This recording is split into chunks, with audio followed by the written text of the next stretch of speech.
new chapter for prosperity and freedom, or a trap? Today, we're telling a story that's equal part geopolitics, rebellion, and maybe even faith. Picture this: Canada, our polite northern neighbor, on the brink of fracture. The United States, flexing its muscles under a familiar brash leader.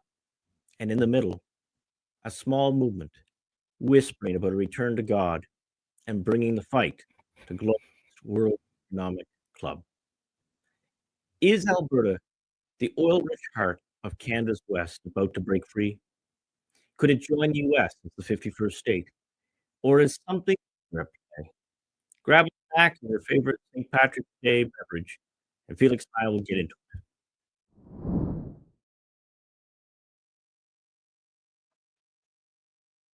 There we are. So Felix, it's it's funny. You can't. There's so much to cover. Things are coming so hot and furious in 20 different directions.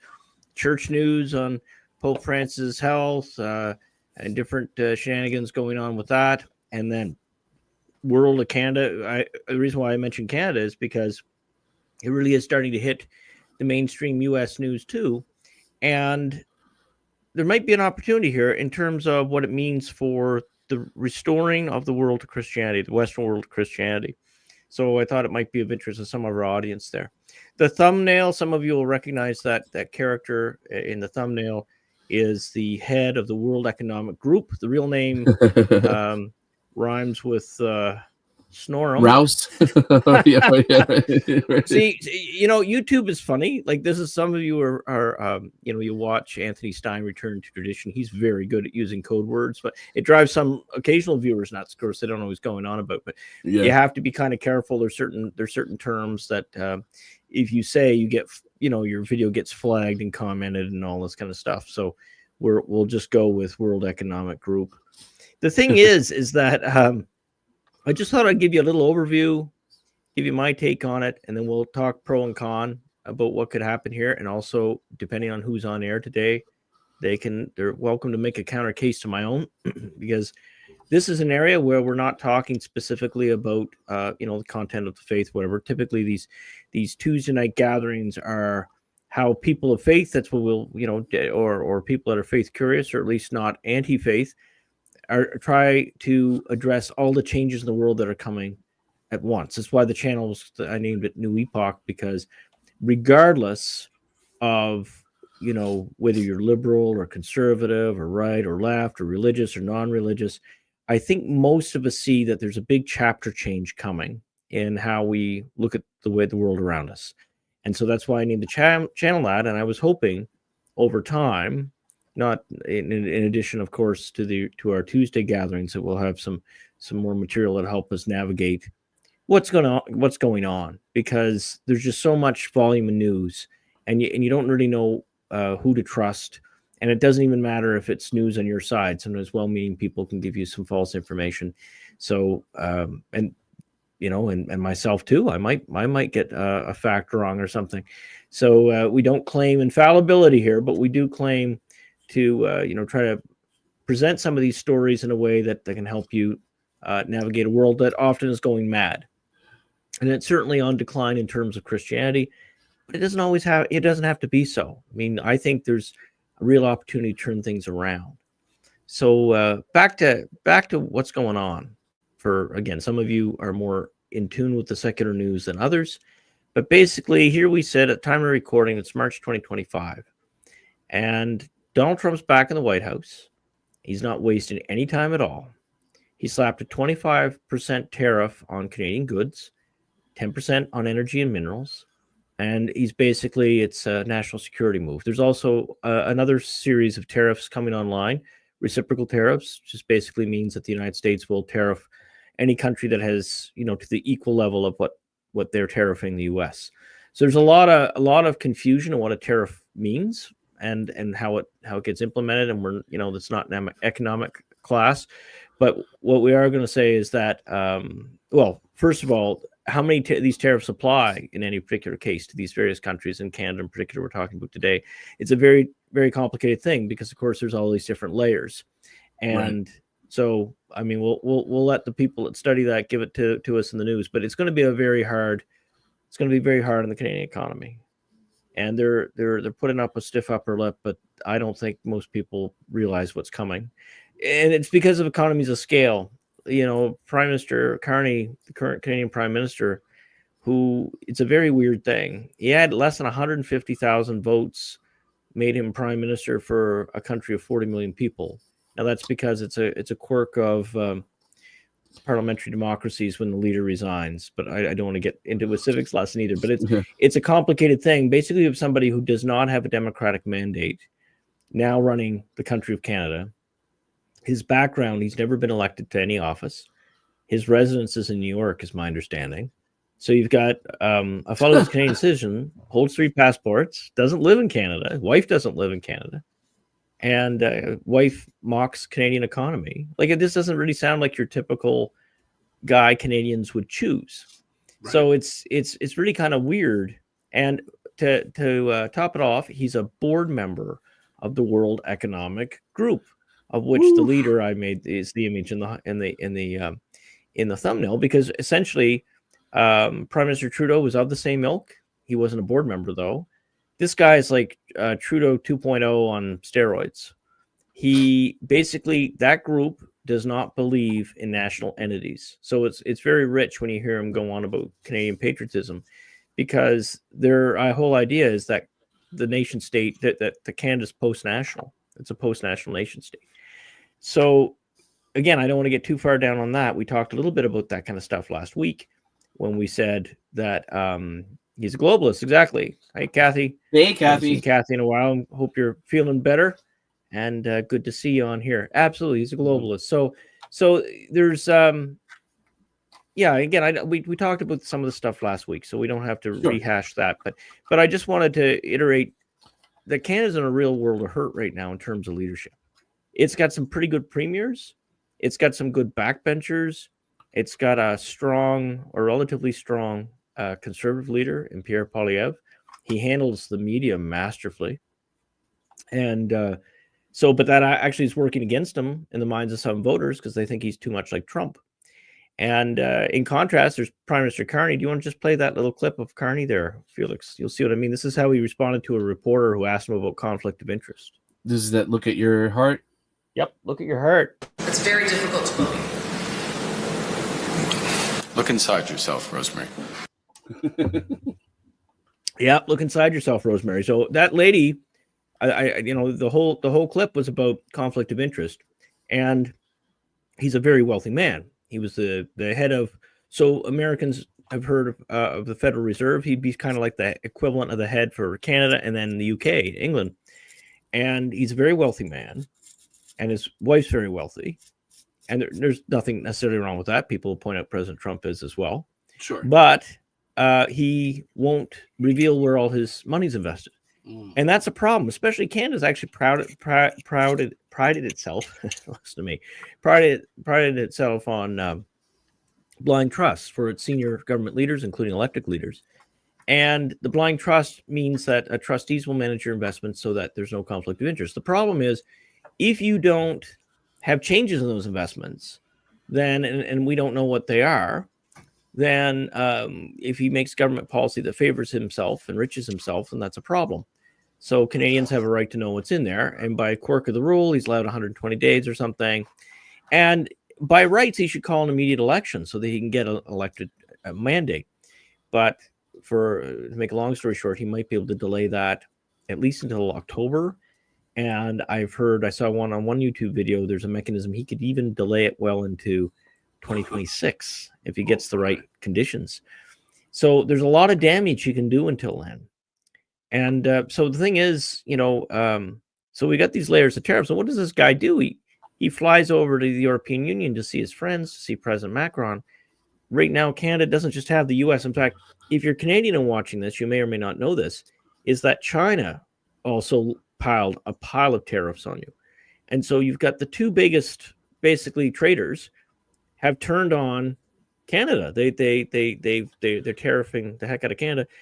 But, Canadians, Americans are, I guess, easier to hate or something. They take off the bourbon off the shelves and all those kind of stuff, these little things.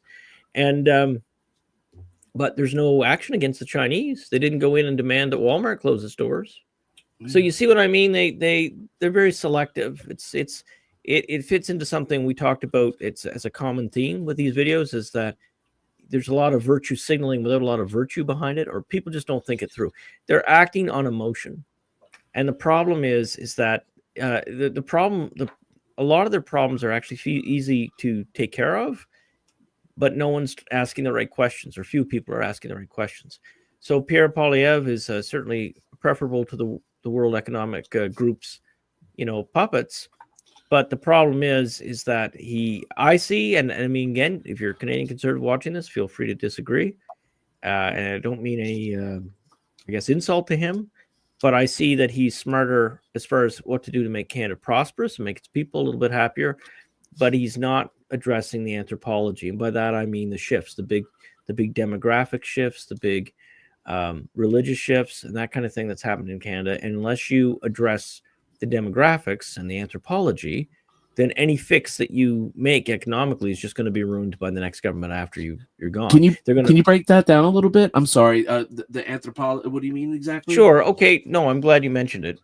So for example, let's use Alberta as an example. I don't have the exact stats right here. Okay. But Alberta has one of the youngest populations in Canada. So you compare that to, say, a province like New Brunswick, who has a very old population. Like in Nova Scotia, I think has something like it's like, I think it's like 30% or over 65, or it's a number something like that. And your problem is that as people age, of course, the costs go up on healthcare, and your revenue goes down on tax, and it's sort of like a demographic death spiral. Plus, the Canadian population is not, its fertility rate isn't at replacement rate. Now, neither is the U.S., but the U.S. is a lot nearer to the replacement rate number than Canada. Wow. So, I mean, this is why, in a lot of senses, traditional faith, the older forms of Christianity, would offer some help in this. But again, people have been programmed for so long to think that large families are bad, or, I mean, obviously you can't afford a $5,000 hockey program for every kid if you have 6 or 7 of them, right? So I can understand that lifestyle wise, people are used to smaller families now. Houses are built, like people are used to having their own bedroom and things like this. So large families aren't exactly popular. Plus the housing costs and the just the cost of living are such that people are living to paycheck now. I would hate to be young, a young couple age, say 20, 24 or something like that, just starting your life together with a whole bunch of, say, student debt and rising energy cost and no realistic hope of affording a home, because the housing market is such that foreign investors have bought a lot of the housing. Big equity firms have been buying a lot of housing. Plus, there's just this huge population thing. They imported Canada basically almost. No, I can't say it doubled its population in 10 years, but it's I would say about 20. It must have added at least another quarter to its population. Wow, in the last 10 insane. years. Like, it's been that much. Yeah, so Trudeau was a big fan of importing half of wherever else. And the problem is that not every country is compatible. And the Canadian philosophy is what they call a mosaic. So the American philosophy, or American anthropology, as far as cultural integration, is often called a melting pot. The idea is if you're Cuban or Irish, then you're proud of your heritage, but you're American first. But the Canadian attitude is more of this mosaic thing, where you sort of retain your original national identity, and that we're all one great big global community and all that kind of stuff. There's pluses and minuses to each method, but the problem is that when you introduce, 10 million people to your 30 million, again, these numbers are rough, but if you have a little over 30 million population and now you have 40, and none 25%. Of those people have anything culturally similar to the people that are already there, or desire to assimilate, right? Or the desire to assimilate. Right. You've got a real problem, and everybody is scared of talking about it because they think that means you hate a certain group or all this kind of stuff. No, it's not about that. It's just the most ridiculous thing I saw was, and I might have mentioned it last week, that why are people angry? Like, people don't get upset if the Chinese don't have like a guy from Nigeria on their as their finance minister, or a person from Antarctica as their right. Right. They don't get. No one's mad at China for that. No one's calling them racist or any bad names. But Poland, people are mad at Poland that they aren't. I mean, it's ridiculous, and that is the influence of the EU and the World Economic with Group. their 0% crime. How dare they? Whatever. Right. Was the ridiculous it's number. it's complete madness. How So dare just to give you some ideas. Okay, so the thing is that 80% of Canadian exports, that's $2.6 billion a day, flow south to the US. And the thing is that Alberta has the third largest oil reserves on the planet. And Saskatchewan is big. It has some oil, but it's also into fertilizer, potash, and stuff. That agricultural products. Like my goodness, if Saskatchewan could sell all its goods south without a tariff, I mean they'd boom too. Alberta and Saskatchewan would flourish. And British Columbia is a very complicated case. It's funny for those of you who've gone to British Columbia, or perhaps you've gone to Seattle. If you ever visit Washington State, the western side, and then go up to Canada, you find there's a lot of cultural similarity, maybe with the exception of the city of Richmond or that kind of thing. But there's a lot of cultural similarity, and occasionally you find someone with the community newspaper hoping they can have the country of Cascadia. They want to break off and have like basically down to Portland all the way up to Vancouver, and it's not likely to happen. But what it is an interesting idea that the people on the West Coast, that there's a segment that actually would prefer to have that their national boundary, and Right. Maybe it's a win-win. We could send all our left-leaning people to Cascadia, but that's right. it's beautiful. After, but I would say first you would have that Oregon people who want to go into Idaho. We should let that happen first, so this way there's no cross-pollination of Canadian. So for those who don't know, there's something called the Greater Idaho Movement, and they're trying to basically, there's a whole bunch of counties in Oregon. Is it in Washington State too, Felix? I think it is. Maybe, yeah, but like so the the rural part. The eastern parts of those states, if you look at an electoral map, it's only the cities that typically go blue. Haywire. Everything else is red. Blue. So the thing is that one of the big grievances that Alberta has, like the Canadian West, has been sort of bulldozed by Ottawa, the Canadian capital, for a long time, and yet they provide a lot of the resources. Their wealth gets redistributed to the other provinces, which is fine, if in the sense that it's not like a parent begrudges a child for wanting food, right? Oh, I'm not gonna. What did you do, little 3-year-old, to earn your hamburger today? What I mean. So in other words, I think I don't think anybody in the West begrudged helping poor areas of Canada out. I think what they begrudge is helping the rich provinces out. So, for example, correct or not, this is the perception. So don't be getting angry Quebecers sending me comments saying, I'm not intending anything horrible to them, but here's the perception. The perception is that basically the Albertans have less social benefit and they're paying for free daycare for Quebecers. Now, whether that's true or not, or whether it's a more complicated issue than that's irrelevant to my point. My point is you've got millions of people who think that way. Right. And they're not happy. And the thing is, everybody's running around kissing butt, flying over to Europe and kissing Macron's butt, and flying over to the Ukraine, or doing all these things, and making sure that there's gender number 42 theater in Ethiopia. I mean, that's important to put your money at, and all this kind of stuff. Yeah. But they're not, and I'm being sarcastic, by the way. I don't want to be quoted out of context. Meikle said, no. Yeah. No, but anyway. Yes, on Ethiopian theater. Right. Thumbs up. Yeah, absolutely. Yeah, and using Madonna's wardrobe or something, right? Yeah, but anyway, right. Oh Lord. Yeah, I know, I'm just being silly. But I mean, they'll go and do that, and then but they're not keeping Alberta and Saskatchewan happy at all. There's no real effort, no real hand out there, and that's good. We're glad you're getting better, Kath. And so the thing is that the real grievance now. You had the go team. Hey, Dale. So the real grievance now, some of you saw this. Like, you remember when Pope Francis was healthier, and he went on a fit there about a year ago. He didn't like air conditioners. So I don't know if you guys Yeah, I remember remember that, this. but I he didn't do. like air conditioners, and so the thing is, he thought everybody could just open their windows and deal with it. But I mean, for those who live in southern states, you know that a lot of people would die if you didn't have air conditioning, right? Like it's some days are just too hot. And certainly the winter months you can survive fine with the window open, but not in the summer. And so the thing is that in Alberta they don't have an air conditioning problem, but what they have a problem with is this carbon tax. So the World Economic Group had a bright idea that you should tax any kind of carbon footprint, and they essentially made up. It's a bit of a Ponzi scheme. It's a bit of a scam, because what happens Definitely is scam. they've got these carbon exchange credits, like these exchanges, and you can trade, buy and sell these credits, and there's a lot of money being made off this abstract made up thing. And the problem is that real people suffer, because you're basically penalized for driving your car, you're penalized for drilling for oil, you're penalized for harvesting, getting natural gas out to market.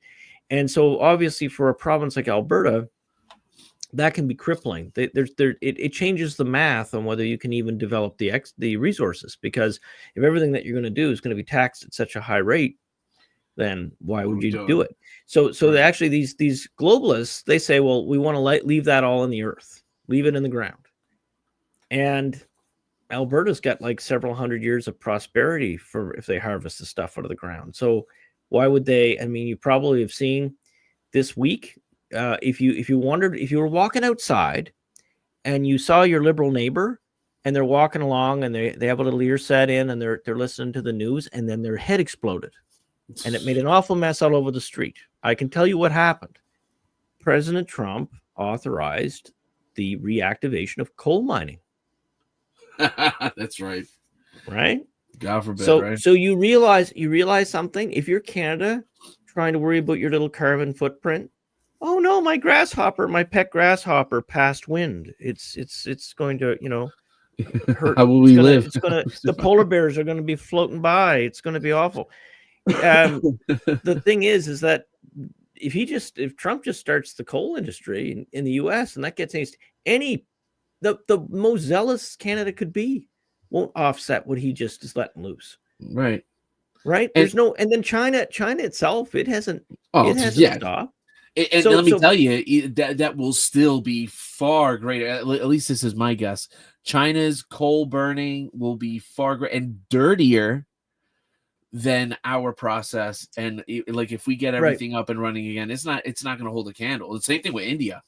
We've got you're right. We've got a process to make this cleaner so that we're not all dying from black lung.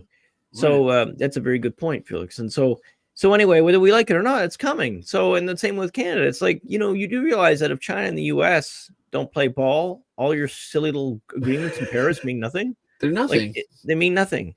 False platitudes or something, right? Right. Now, I could understand maybe wasting some money for the virtue signal, maybe, like if there was some sort of national pride thing. But here's the problem. They are impoverishing the Canadian people with this stupidity. It's like these people, they don't, I don't even know how they get in power. They have no concept or loyalty for serving the ordinary person. Well, they buttered us up. They call it the Canadians call it the Laurentian elite. So that's basically, like think of basically the New England Blue Bloods kind of thing. That's kind of the attitude. And the rest of us can eat cake, except they won't even let you eat cake unless it's made with crickets. Cricket cake. But that's another story. Cricket cake. Yeah, we won't get down on the crickets today. But anyway, so let me tell you a little bit about the history here, so you make sense, and then I will link it with what I hope is the restoration of a Christian beachhead, which is what we want to get here too. But it's important that you know a little bit about the background. So in the 1970s, Justin Trudeau's father, I say that weirdly because there's some debate on who his father is, but not Fidel Castro. I'm trying not to make this a complete circus today. So Pierre Elliott Trudeau, Justin Trudeau's father, is quotes, Trudeau Senior, right? right. The fellow that bounced little Justin on his knee. Look at the pictures online, guys, and judge for yourself. But yes, right. There is an allegation, including President Trump himself has mentioned it, that Justin might be the son of Fidel Castro, Fidel which is an Castro. interesting piece of history. All to do with his mom, but that's with that's evidence another story. to back it up, or at least there's Well, there is, yeah, there is circumstantial some, but I mean, again, that evidence. we're swerving into the National Enquirer Fair kind enough. of stuff. So Fair enough. Forgive me. That's yeah, my yeah, fault, but it 'cause I'm is fascinated by interesting to watch. it. Yeah, yeah, As a Cuban, you know. that's right, that's right. Well, you know, but so anyway, Pierre went in and he put in these policies in the 70s that siphoned the oil wealth east. Now, why the people let that happen back then without sort of taking to the streets, I have no idea. Okay. But Canadians typically tend to be like, you know, it's a funny contrast. So Canadians in war, like World War II, World War One, Korea, you know, Canadians were known as these, you know, incredible warriors. Like the Americans put them right on Juno Beach during the Normandy landing, and they liberated Holland in World War II, and there's a lot of neat Canadian success stories militarily, but it's all pretty old. Like, I mean, so for example, after the war, a lot of people don't realize Canada had the 3rd largest Navy and the 4th largest Air Force in the world. Little Canada. So, and it had a population, I think, about like 16 million back then. It did this all with 16 million people. So there's a lot of stuff Canadians can be proud of, but around 1967, which was its centennial, it really started going downhill, and a lot of the blame can be laid at Pierre Trudeau. Now, Pierre Trudeau was a very charismatic and sort of a fun politician, and so a lot of people sort of got caught up in what they call Trudeau mania, right? And so he was adored for the first little bit, and then it was only later that people realized how just horrible he changed the nature of Canada itself. So in a sense, Canada had its Vatican II. It had its political Vatican II with Pierre Elliott Trudeau. As the church had the trauma of Vatican II, Canada had the trauma of Trudeau Sr.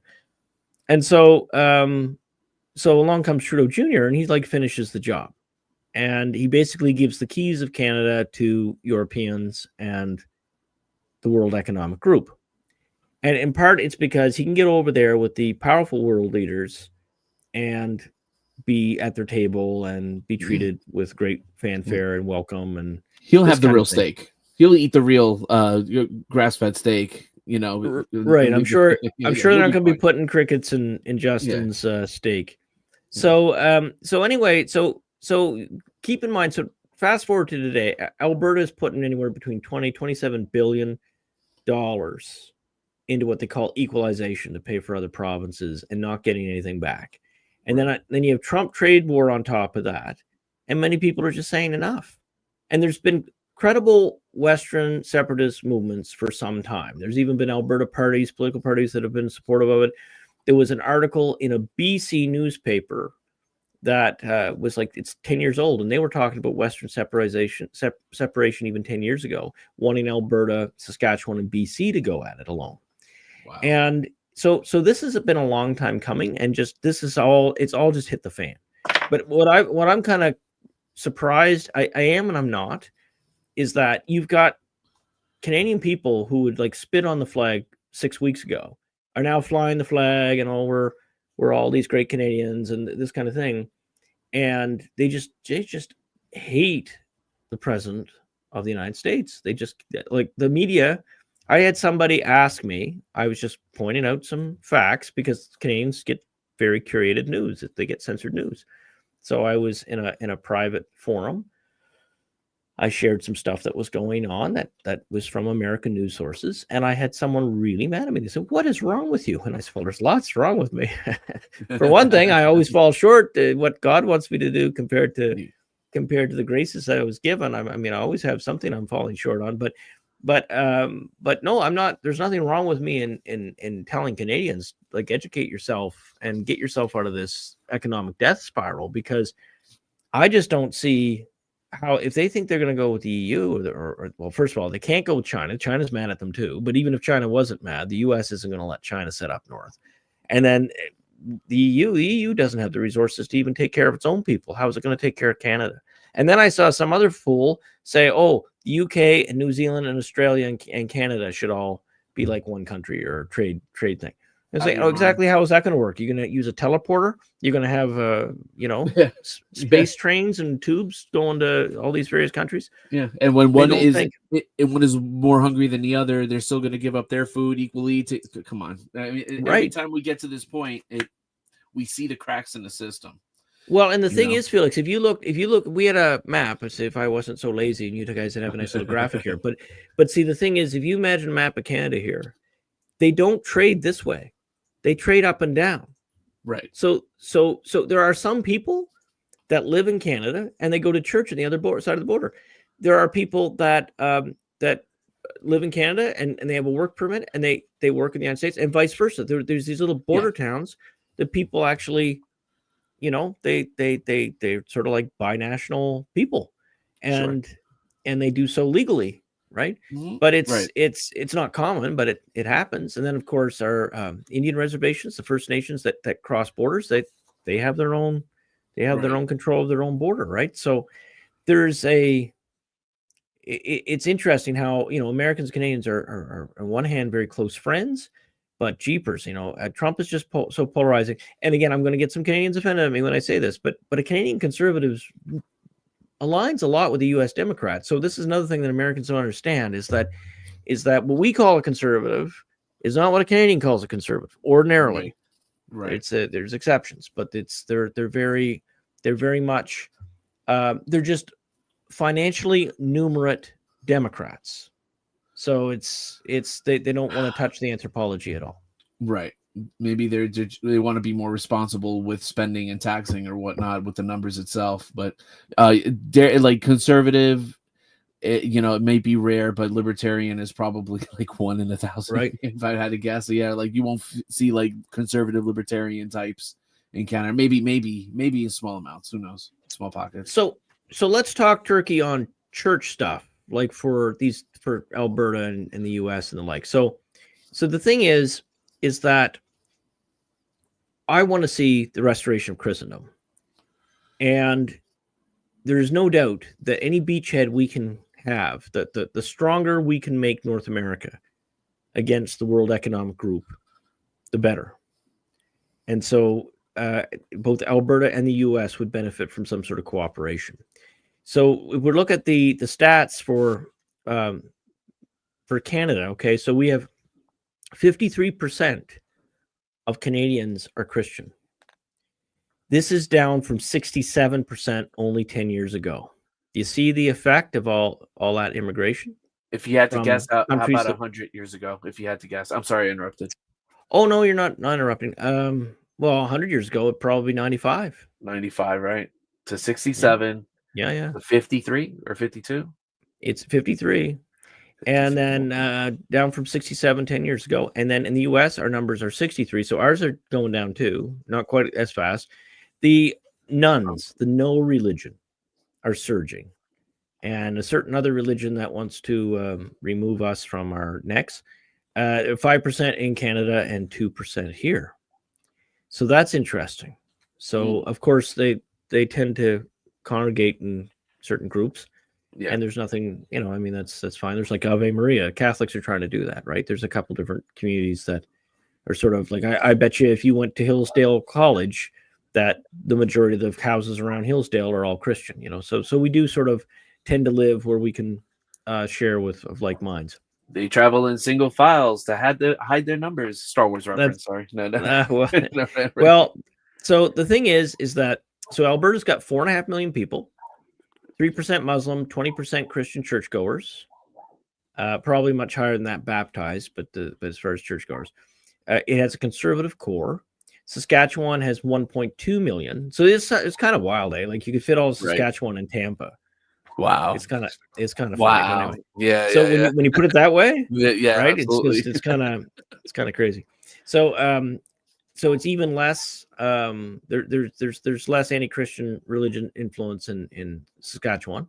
The resource giants, they got oil, they got gas, they got uranium. And if you're looking at culture, so if you're an American, the way I'd describe it is it's kind of like Montana with better hockey. Okay, all right, fair enough. sometimes Canada's nicknamed the sort of the Texas North or whatever, but yeah, it's probably more like Montana. Montana So North. BC's a lot trickier. British Columbia, that's the state or the province north of Washington State. Yeah. So it is 5 million people, and it's split between a traditional friendly interior, so the rural people, the little communities, little cities in the interior, and then the Vancouver coast. So the Vancouver coast has a 60% none, so they have no religion, 60%.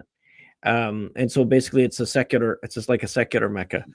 So when God's good, with God's good help, I'd like to see. I think Alberta and Saskatchewan are kind of ripe for a revival or an interest of sorts, because especially if God will bless them with a certain amount of prosperity and whatever.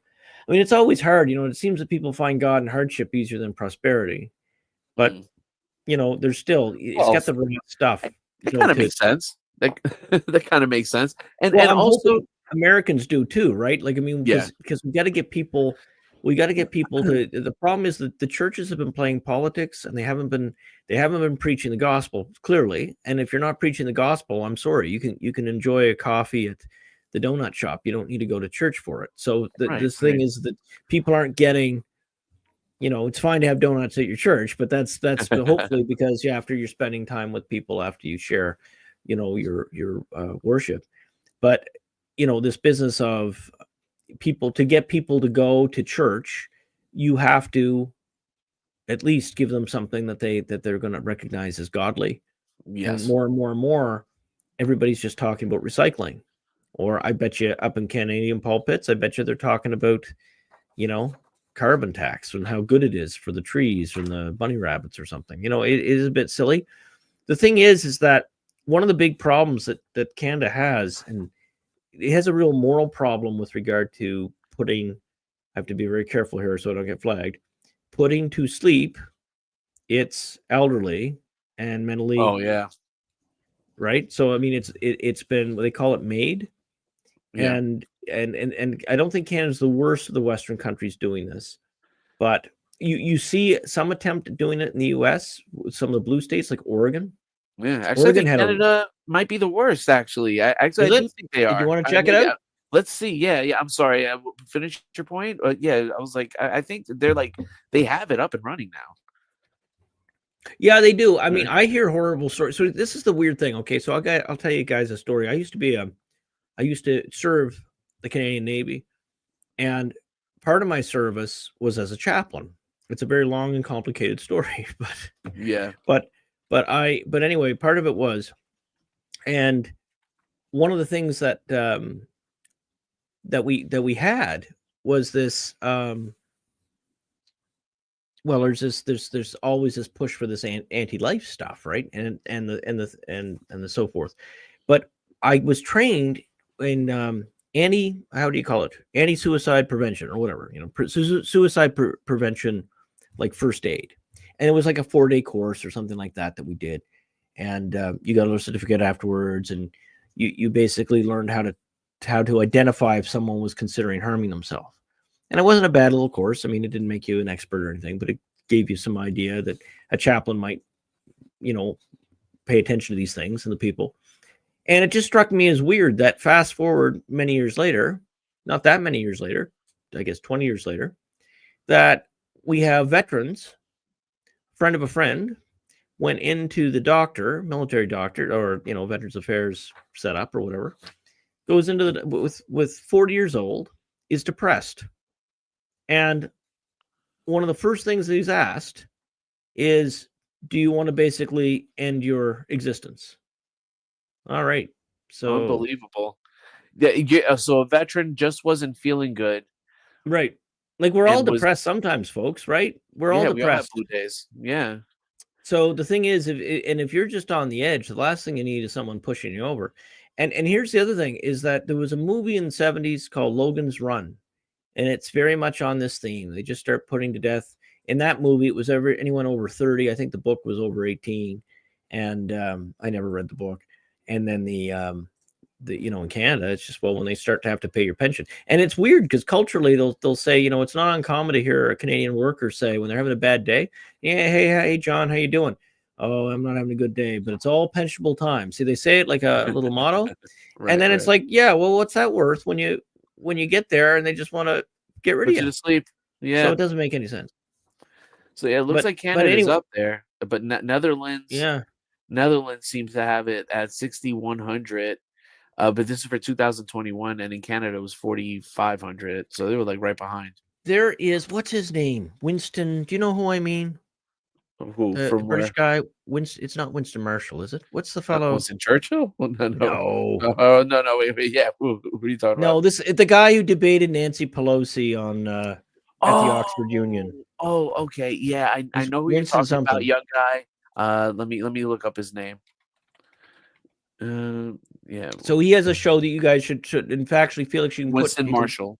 Winston Marshall. Can you put his channel up here for a second? Let's just look at this for some. So I want to show. Find it. Let me find it. We won't. Okay. This is just for you guys who have an interest in this kind of stuff. I just want you to know it exists. Winston We're not Marshall. going to get. We're gonna get back to our topic in a second. But well, while Felix looks up this, I'll just carry on here. So, there you are. Okay, so put up his catalog. Okay. Okay, so there. No, next one down. Let's go down videos. Yeah. Okay, so that lady right there, Felix, the first one on the left. That's it. Click her for a second. Just click that. Okay, this lady right here, she is a Canadian who is crusading against this. All right, and she's got a lot of crazy stories to tell. So you might want this if this is a topic of interest. I know we have at least one healthcare provider on here tonight, but it's probably worth checking this out. So you can just go back to our replay and pause it, and you can find the link. Anyway, so here's my pro-annexation pitch. We're going to talk about reasons why not to do it.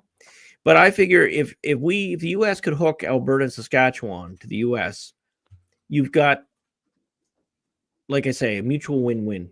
Saskatchewan will get to sell all of its products without tariff to a huge market that it never had the same kind of access to without all the tariffs. Plus, the logistical infrastructure, rail, road, everything would likely expand. Then, in terms of Alberta, oil resources, there would be a boom up there that some estimate that the average family in Alberta income would go up 30% in the first year. If they, depending on the deal that they have with the dollar and their tax burden, right? So there's that. And that's not even counting the fact all these different jobs. Now, what's going to be really interesting is there would be a mass migration in and out, because there would be people in Saskatchewan and some people maybe watching here that are living in Edmonton or Calgary right now. And so those cities are kind of like Austin, Texas. They're like this little blue dot in a red state. So there's going to be people that say, hey, man, if you're not staying part of Canada, I'm out of here. So there'd be people that would be leaving, but there would also be people from other parts of Canada that wouldn't want to stay. I can think of, so here's a very interesting stat that's going to make some people angry. 45% of males, Canadian males aged 18 to 34 would accept an American passport if President Trump offered it to them. Ooh. So you've got almost half, and I bet you they're underreporting because they don't want to. Of course. You've got a pile of fighting aged men looking for opportunity that would come. And actually, a lot of people don't know this, but if you live in a country like a NATO country, or I think it probably still works for Mexico or a couple other countries too, but if you qualify, you can actually, as a non-citizen, enroll in the U.S. military. And if you serve how many years, I think it's like 3 years or something, you get your citizenship. You earn your citizenship through military service. That plan doesn't exist in every country. Obviously, if people from Iran want to come over, they're not getting the deal. But and also, if you dress up like a My Little Pony, probably not going to happen, right? But but if you're a normal person in a country friendly to the U.S., that exists if you're a young man, a young woman too, for that matter. And but anyway, now young women in Canada don't have the same positive impressions of the U.S., but young men do. And so there's some interesting ideas why that might be. Did you want to weigh in on that, Felix, first? Well, why would young men want to be American in Canada, but the young women don't? Well, I mean, I think that you could probably see that a lot of like women here will probably rather be in Canada. Maybe they want to switch, right? Because like this mass stampede. It's just this man woman thing that men tend to be more conservative and tend to lean that way. I mean, and I don't know if you heard Trump this week started floating the idea of eliminating taxes altogether if you make less than Right. 150,000. 150,000. And Yeah. come on, I mean, you can't just throw that out there for one. Well, But- no, I mean, this really could be a new golden age, right? I mean, he's a lot of high risk stuff he's trying, but it's high reward. And I just wonder sometimes, like looking at all this stuff, like I'm very happy that his approval rates is really as high as it is. Yeah. But my concern is I know that some of the stuff he's doing, there's going to be pain, and that's the real test. Are people going to still remain positive through the period of pain? There's going to be a reorientation of economy. Yeah. I think in part, I'm not an economist, but I read it a lot. I watch a lot of economic programs and stuff like that just because it's of interest. But it's my understanding is what he may be doing is he's got a $7 trillion rollover of U.S. debt that he's going to address. And there's, for a variety of reasons, he's going to be messing around with things. And some think that even this whole tariff stuff, though some tariffs he'll keep on to encourage factories to relocate, a lot of people think that all this tariff stuff, that he sounds like he's crazy and whatever, he's probably trying to intentionally mess with the market, which is a theory. Yeah. He's not a stupid man. Like people like to call him stupid. He's got a plan. And my gut tells me it's probably a high risk plan, but nothing worthwhile happens without risk. And so we'll see what he does. I'll tell you what, a good example of that was the whole Palestine situation when he was like, "Wow, America will take it," and like in my heart of hearts, I know he was thinking, "There's no way that these other countries are going to let America just come in and take Palestine and turn into." And what happened after that? All these Middle Eastern countries and leaders started getting together, and now they want to work to figure something out for Palestine. It's a genius tactic. Yeah, I mean, he certainly gets people talking. I mean, look what happened to Greenland. So I don't know if people know what happened there, and that sort of he implied he was going to, if he had to use the military. I mean, Canada never got a threat of boots on the ground, but Greenland kind of did. Not in a way that anybody be hurt, but it would be just sort of like, whether you like it or not, we're coming, right? That kind of attitude. Yeah. And but what happened was Greenland's legislature voted to basically they voted in parties that want to separate. They want independence. This is exactly what they're going to need for an arrangement with the U.S. And the thing is, it could happen with Alberta and Saskatchewan too. It's not like the options are 51st state or nothing. Right. The options are stay in Canada, try to become a 51st state, or become an independent territory, sort of like Puerto Rico, where you have protection and share a financial system and an embassy system and maybe that stuff like that, but you maintain your sovereignty. And that would probably make everybody, certainly for an interim, it's probably a good idea for people to sort of ease into that. Good compromise. So it's, yeah. And I mean, the thing is that if I was Albertan, my big thing is, why are my hospitals underfunded and I'm sending all this money to people that hate me? Like, it's one thing if they loved you, like, then I'd say, oh man, why do we have to send this much when we have our own needs? And that's a fair question to ask. But that's not what's happening. They're sending it to people that hate them, that mock them. The Quebecers were over in Europe a couple of years ago over this stuff, and they were saying they were getting scolded by other Europeans for the carbon emissions in Canada, and they threw Alberta under the bus. They were like, "Oh yeah, it's just those dirty Albertans essentially making all that mess." And it's like, excuse me, who do you think's paying for all your daycare and all these other things, right? Like, so right. I mean, in a way, they were true in their context, but the other way is it's just the Albertans perceived it as very ungrateful, and rightly so. And there's this arrogance that the West doesn't matter in Canada, and yet it's the provinces that matter the most, really, in terms of engine. So it doesn't matter the most in terms of population or what have you, but that kind of proves their point. If you think about it. That's where I am with all of this. And then when I look at it from a faith context, the more European, the more conservative religious folk tend to think more like Americans. So that's just the way it's evolved.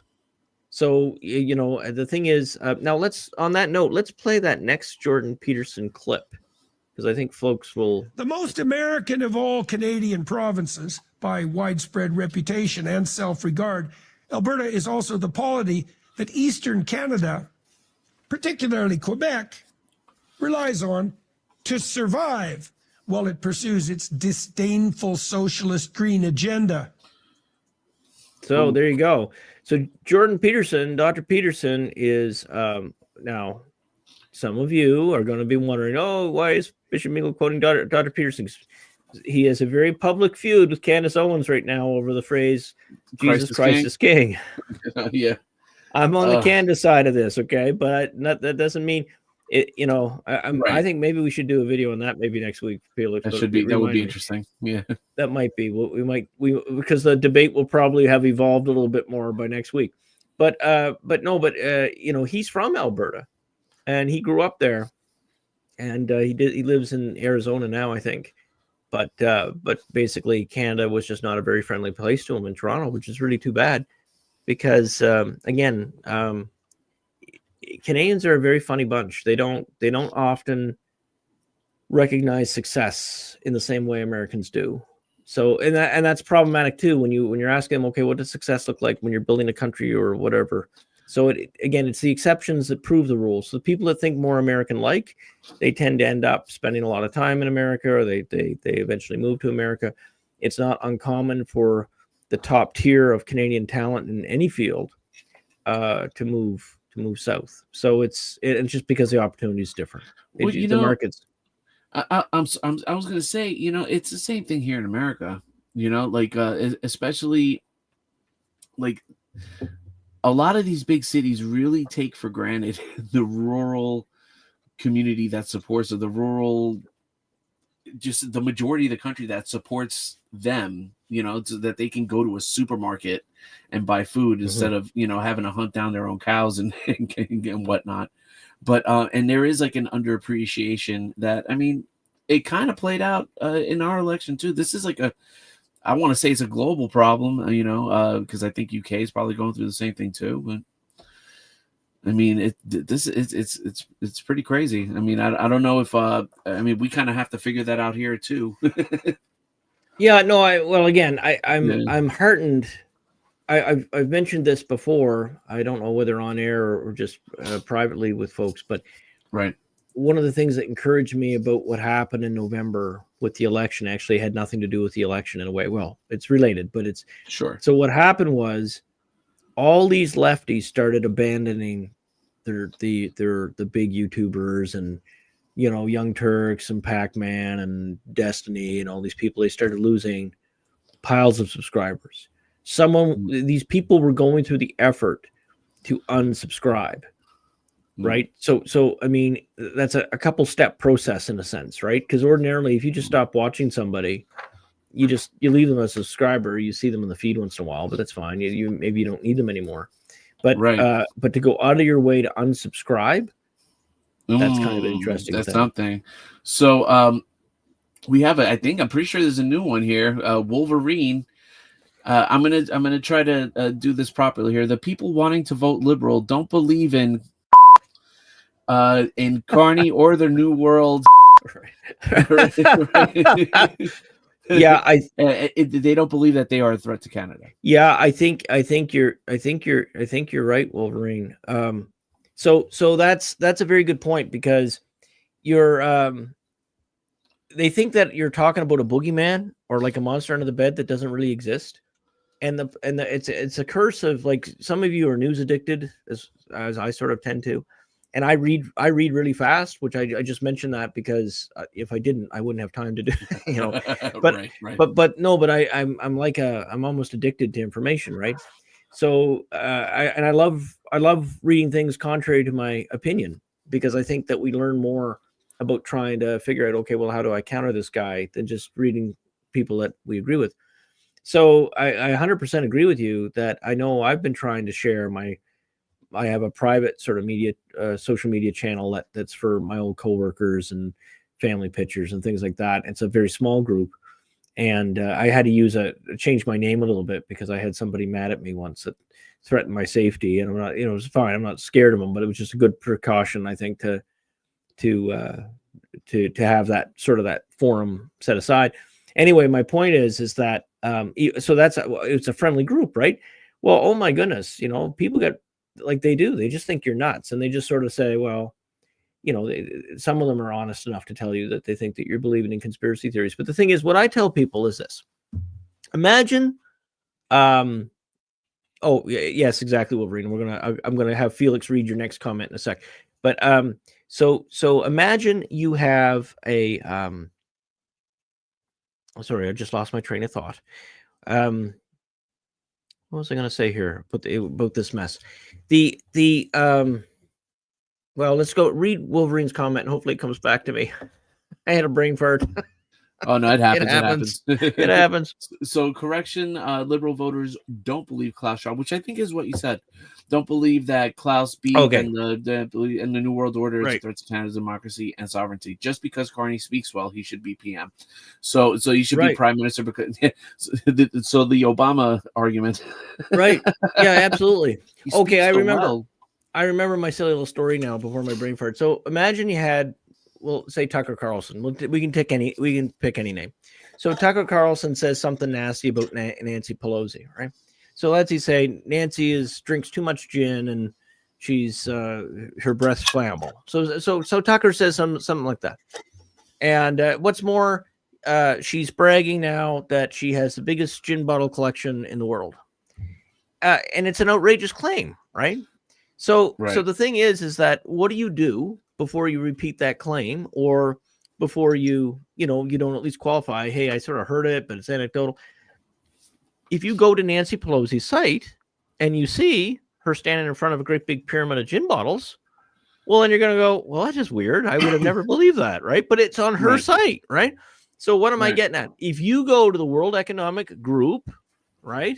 If you go to their websites and all their fan videos, the stuff that are praising their work, they tell you crazy stuff. Like, Felix, can you find that famous one? You'll own nothing and be happy. Well, let me.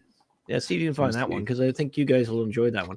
But anyway, yeah, absolutely. So this New World regime will change again. Wolverine, if you joined us late, I try not to say some of these phrases exactly as they're. It seems to be fine to put them on text, but if you say it, it flags, and you end up with a nasty community note on your video. But anyway, did you find it? Oh yeah, here we go, folks. Okay, let's watch this one. It's a real video, guys, from the World Economic Group people here.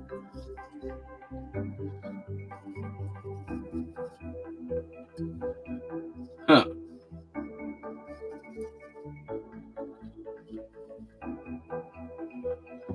Yeah, you'll die for other reasons. Exactly. Okay. Yeah, right.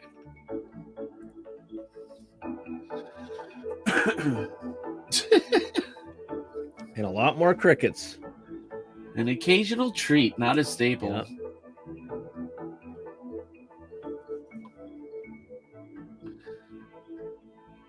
We'll have to do a better job of welcoming and integrating refugees. These guys are villains. These are super villains in every sense of the word.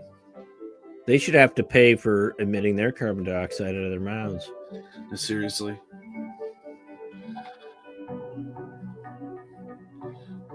Yeah, how are they going to do that? They keep wanting to get rid of Elon. Yeah. Western values will have been tested to the breaking point. Checks and balances that underpin our democracies must not be forgotten. It says a group that doesn't have any democracy. Right. So this is what we're facing, folks. Right? And on their official stuff, they talk about using insect protein to feed us. There's a big plant outside of London, Ontario, Canada, that processes, I think it's 13 million tons of crickets. So unbelievable. Yeah, it's already happening. It's already in some of the food in your supermarket right now. Well, now apparently there's these names, these fancy names they put in the ingredients that they use that really mean this stuff, but I'm not right into that per se. But basically, you avoid processed foods anyway; it'd be healthier for you. But secondly, the plant in London apparently is just for pet food. but eventually, of course, they're trying to get that re-regulated. So, see, the thing is, if they want to sell it like lobsters or something, go ahead. Yeah. Who's going to eat it, right? Right. But if they're allowed to stick it in our food or our restaurant food, then that's a problem. Well, do you remember the So- plant burger? Oh yeah, do you want to tell a story on that? That's Yeah, I'm sure some of y'all still remember this. Where Burger King and all these other companies, they started coming out with these plant-based burgers. There's Impossible Burger and this, that, or the other. And I think I tried one as a sport, and no, it's horrible. yeah. I've tried one too, Felix. Yeah, to be a sport and check it out. It isn't the worst thing in the world, because I wanted to like it. Yeah, right. Like I didn't like I will admit I'm not like I don't really like anything lefty, but it was one of these things that I kind of wanted to like it. Yeah, kill less animals. Absolutely disgusting. What's right that? Now. Yeah, kill less animals. Kill right. Kill less cows. I had a friend. His name was Stuart Rose, and he was in charge of the Seattle Veggie Fest.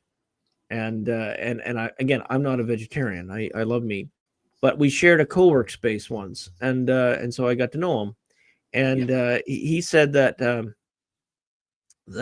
his goal he said he got into kerfuffle because some of the vegetarians are sort of militant, and he said they didn't like him, and his goal was just to get everyone to eat one meal one day a week, not eat meat. He said that's my goal.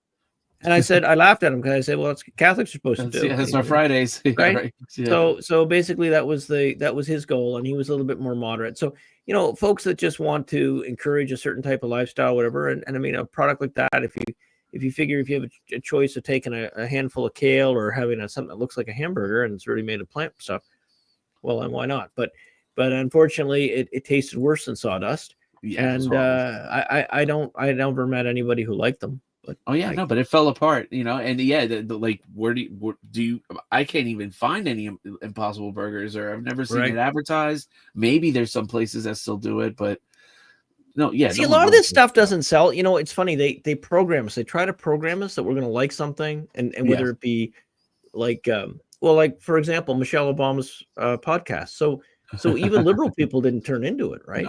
No, I don't know if you saw some of the clips, but that was pretty funny. But the hot dog is a hot dog a sandwich. Yeah. So please let's not talk about those things right now, Michelle. Right. Or Mike or Michelle, right? Whatever. Right. We're not going to talk about wieners on air. Yeah, right. I saw. Mega Man, you're back. Yes, good to see you. Holy resistance is futile. To the AI takeover. Yeah. So it is interesting because what Mega Man opens up a whole can of whoop, as he often does, because of course, there's a problem. Like I always go back to Leo the 13th wherever I can. I wish I could like transport him across time and say, I had a good talk with a priest friend of mine on this because we were talking about how he would view certain political movements right now and how he'd be alarmed, like in a lot of things, right? But he'd also understand that the battlescape is different. So that's what we don't know. We know what Leo taught for his time, and we can debate on what he would teach for this time. I think his priorities would be kind of the same, but the details of application would be different. So the thing is, like, here's the problem. Like, what does a democracy mean, folks, when the regime controls the information? So one of the we forget there's all these premises that are required to even make a vote worth anything. And one of them is that you have to trust that when you put your name on a ballot, or, that what you marked on is what gets counted, right? That's one thing we got to trust. Second thing we got to trust is that all the key information from those politicians are, that we have all the information we need to make a decision for that vote. And that information should be required to be on the websites of the people that are doing the stuff, right? Maybe there should be some sort of format so we all know we won't be searching in vain for the information that we need. And so that's kind of key, because right now that's what democracy has a real problem, is that only a certain few key people control the information, which shapes the minds of the people. And that's why we got up north all these people seething hatred for for Trump, calling him all this stuff. Like, there's lots of things you can dislike about him, but holy mackerel, it's like they took the Democrat playbook and memorized it, and they don't realize, yes, but that's what your news is telling you, and Right. obviously we have different news sources. So when I try to share it, then they get all upset at me. But anyway, so let's hear from Tina. You want to read her? Yeah. So Tina says cricket powder, also known as a cheetah powder, Right. Or a cheetah protein, is a protein-rich flour made from ground crickets, often used in cookies, tortilla chips, protein bars, and all-purpose flour. Right. Thank you, Tina. And there you go. They're already doing it. So, I mean, at least it's not in this situation. We're not looking at meat replacement. So, I mean, this doesn't offend me as much, if I'm being honest. Well, the thing is, we all eat a little bit of inside. If you eat broccoli or whatever, there's a little bit of it. That's right. Tina continues, cricket flour is also used in oatmeal and baked goods due to its neutral taste. Canadian grocery chain Biddy Food sources crickets from farms. Now, did they label? I wonder. See, again, if they label this stuff, I don't have a huge problem with it. Like, but what I'm a little concerned is, like, what happens? What happens if poor people can only afford the crickets? Right? That's not fair. That's not fair. So it's anyway, especially if they're killing all the chickens and everything. I think Tina have another comment there. I think I said cricket flour is also used in oatmeal and baked goods. Yeah. So I'm hoping, hopefully U.S. food law hasn't. Tina, do you know if that's hit the U.S. yet? I mean, it might have been a health food store or something for the real hardcore hippie type, but I'm almost positive it's already in the U.S. Yeah, but I would say I'm going to have to check the tortilla chips now. Yeah, like as long, I mean, if I'm being honest, unless it doesn't bother me as much as like if this was like cricket steak, I was like, you know what I mean? That's then now we're playing with fire here. Well, so Tina says yes. I'm wondering, like, what's behind it. Okay, so you guys help me with this, okay? Because this could be fun to do. Okay, so let's say I'm making oatmeal, like I'm an oatmeal company, and what benefit is it? What benefit is it for me to if I'm going to be an oatmeal peddler, right? And I got to decide what kind of stuff, and I got flavoring, and I got the process from oats to process them to make oatmeal. What benefit is it to me to add protein to it? Well, so does anybody have an answer to that? Because, like, is it just a filler? Is that what's going on? Like, they're trying to say, well, if we make a certain portion of it, that the cricket powder is cheaper than the oat. See, I don't think it would be. So I'm trying to think the business case. Like, in other words, is this some sort of programmed thing that we got like a bunch of crazy cultists like all saying, oh, we're all going to put crickets in everybody's food, or do we have, no, I'm being silly, but I'm being silly for effect.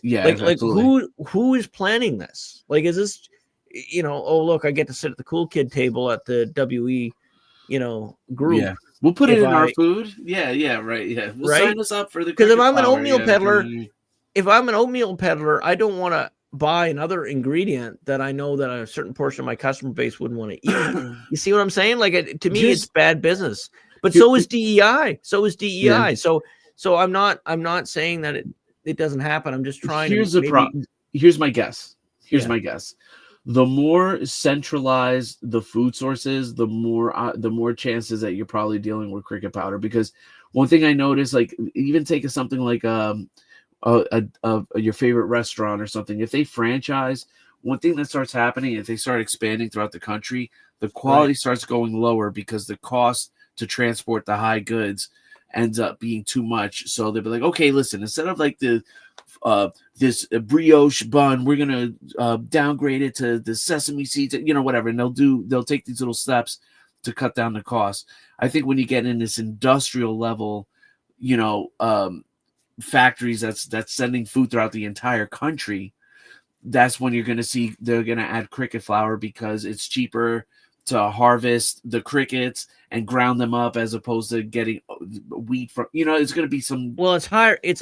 From my standpoint, business wise, it's a very high risk thing to do for a cause. Like, you think you're maybe, actually, I just thought of something. If companies are into this ESG crap, right? If they care about their ESG score, so some of you know what that is. ESG is sort of like it's a globalist measure of how obedient you are to their schemes. and I bet you anything that cricket powder would give him points in ESG. Yeah, probably. Yeah, actually, that's true. Mega No, Man Mega Man, no Mega Man. This is American No. beverage. I did have some Irish beverage yesterday, though. Yeah, Hopefully- what is this a thing? Who's boycotting? Why Well, the bishop tariffs are boycotting? coming. I'm hoping Oh, we that's don't right. we don't. I'm hoping our supply of Irish libation is not hit on April 2nd. I don't know if there's tariffs. Actually, I don't know if there's tariffs on between Ireland and the U.S. on that kind of thing. So hopefully there's not, and there won't be a big increase. But yeah, we're going to see some increases on certain price goods, and but hopefully these companies. The idea is that of course they'll come and they'll under license. They'll make their stuff here. Mhm. So that's good. There's a couple of real good reasons for that. Because the thing is just even have self-sufficiency. COVID taught us that supply chains are fragile, a lot more fragile than we thought. So do you want to read Tina's comment there, Felix? Yeah, so Tina comes back with crickets are also now on the menu at some public schools in Wales. Another country public schools. Another Right. country that has been co-opted by globalists from the World Economic Group, which is behind the cricket push. Yeah, they are 100% behind the cricket push. Absolutely. So yeah, that is going to be the fear because it's going to evolve. Right? I have a advice to world leaders that are on our side. We have to make these globalists live by the rules they seek to put on us. Yeah. Right? Yeah. They get to eat the crickets. Yeah. They like redistribution so much, we'll redistribute them. And they get to eat the crickets. So, but anyway, yeah, and I think that's what they have to too. They should have to do it online, live stream. We get to watch the whole board of the World Economic Group munching crickets. Just eat a bowl of crickets. Some idiot did it on CNN. Someone ate a cricket or something on CNN the other day. Not the other day. It was a year ago. They did this special. Again, they probably got ESG points for it. They did this special on how crickets could be yummy. Right. And listen, like there are some delicacy places in South America. Well, and John the Baptist, right? John the Baptist and his locusts and stuff, right? Like people do. Yeah, right. He probably had like buffalo wing style locusts. I mean, there you go. But so it's not so much that it's an issue of eating insect, which most of us find abhorrent. Right. But some people don't like eating shrimp or lobster, right? Same thing.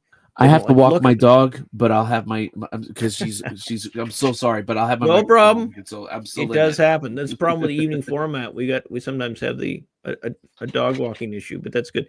So so in other words, if you make comments or something, I can't read them right yet till Felix comes back. But I'm just gonna so returning to this is really the what's happening.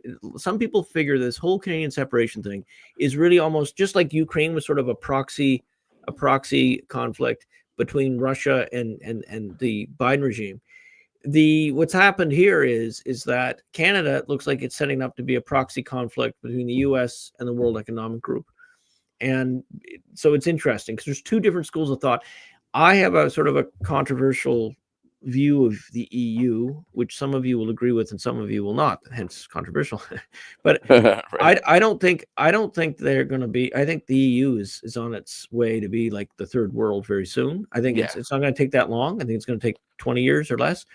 And in part, it's because they've not managed their populations very well. They haven't considered their anthropology and their demographics. And so as a result, Europe's not going to be, there's going to be some holdouts, maybe the Netherlands, maybe Poland, Hungary, Czech Republic, Slovakia. There'll be a few that do, maybe Italy. But a lot of these countries that, used to be a great place to visit for all its history and everything else, they're not going to be safe for ordinary people to be bopping around in. I don't know how safe I'd feel in the UK, certain parts of the UK right now.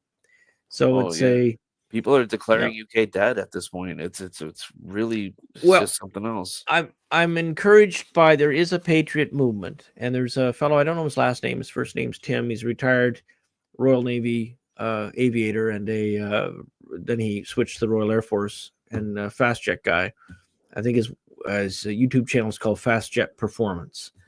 And so I watch him. He's about my age and just retired Navy guy. Normally he's talking about flying, and I like that. So I'll watch some of his stuff. But lately he's been taking this on and just saying basically, Britain's going to take its country back. So it's he's a brave man to say that up there because you can get arrested Yes. for speaking against the regime there. So hopefully that changes. Hopefully, a strong government in the U.S. will help our friends overseas that are on our side, that are sort of held hostage by their own governments right now. We talk about the Matrix a lot, and like how revealing it has. The other movies that the Wachowskis made. Have you ever seen V for Vendetta? No. Ooh, that's definitely got to be on the list. And it's ironic enough. It's also like the Matrix. It's very truth revealing in its story. Is it like the Matrix? They had no idea what they made. They had or no did they idea know what they made. It's funny. These guys are hilarious, right? It's like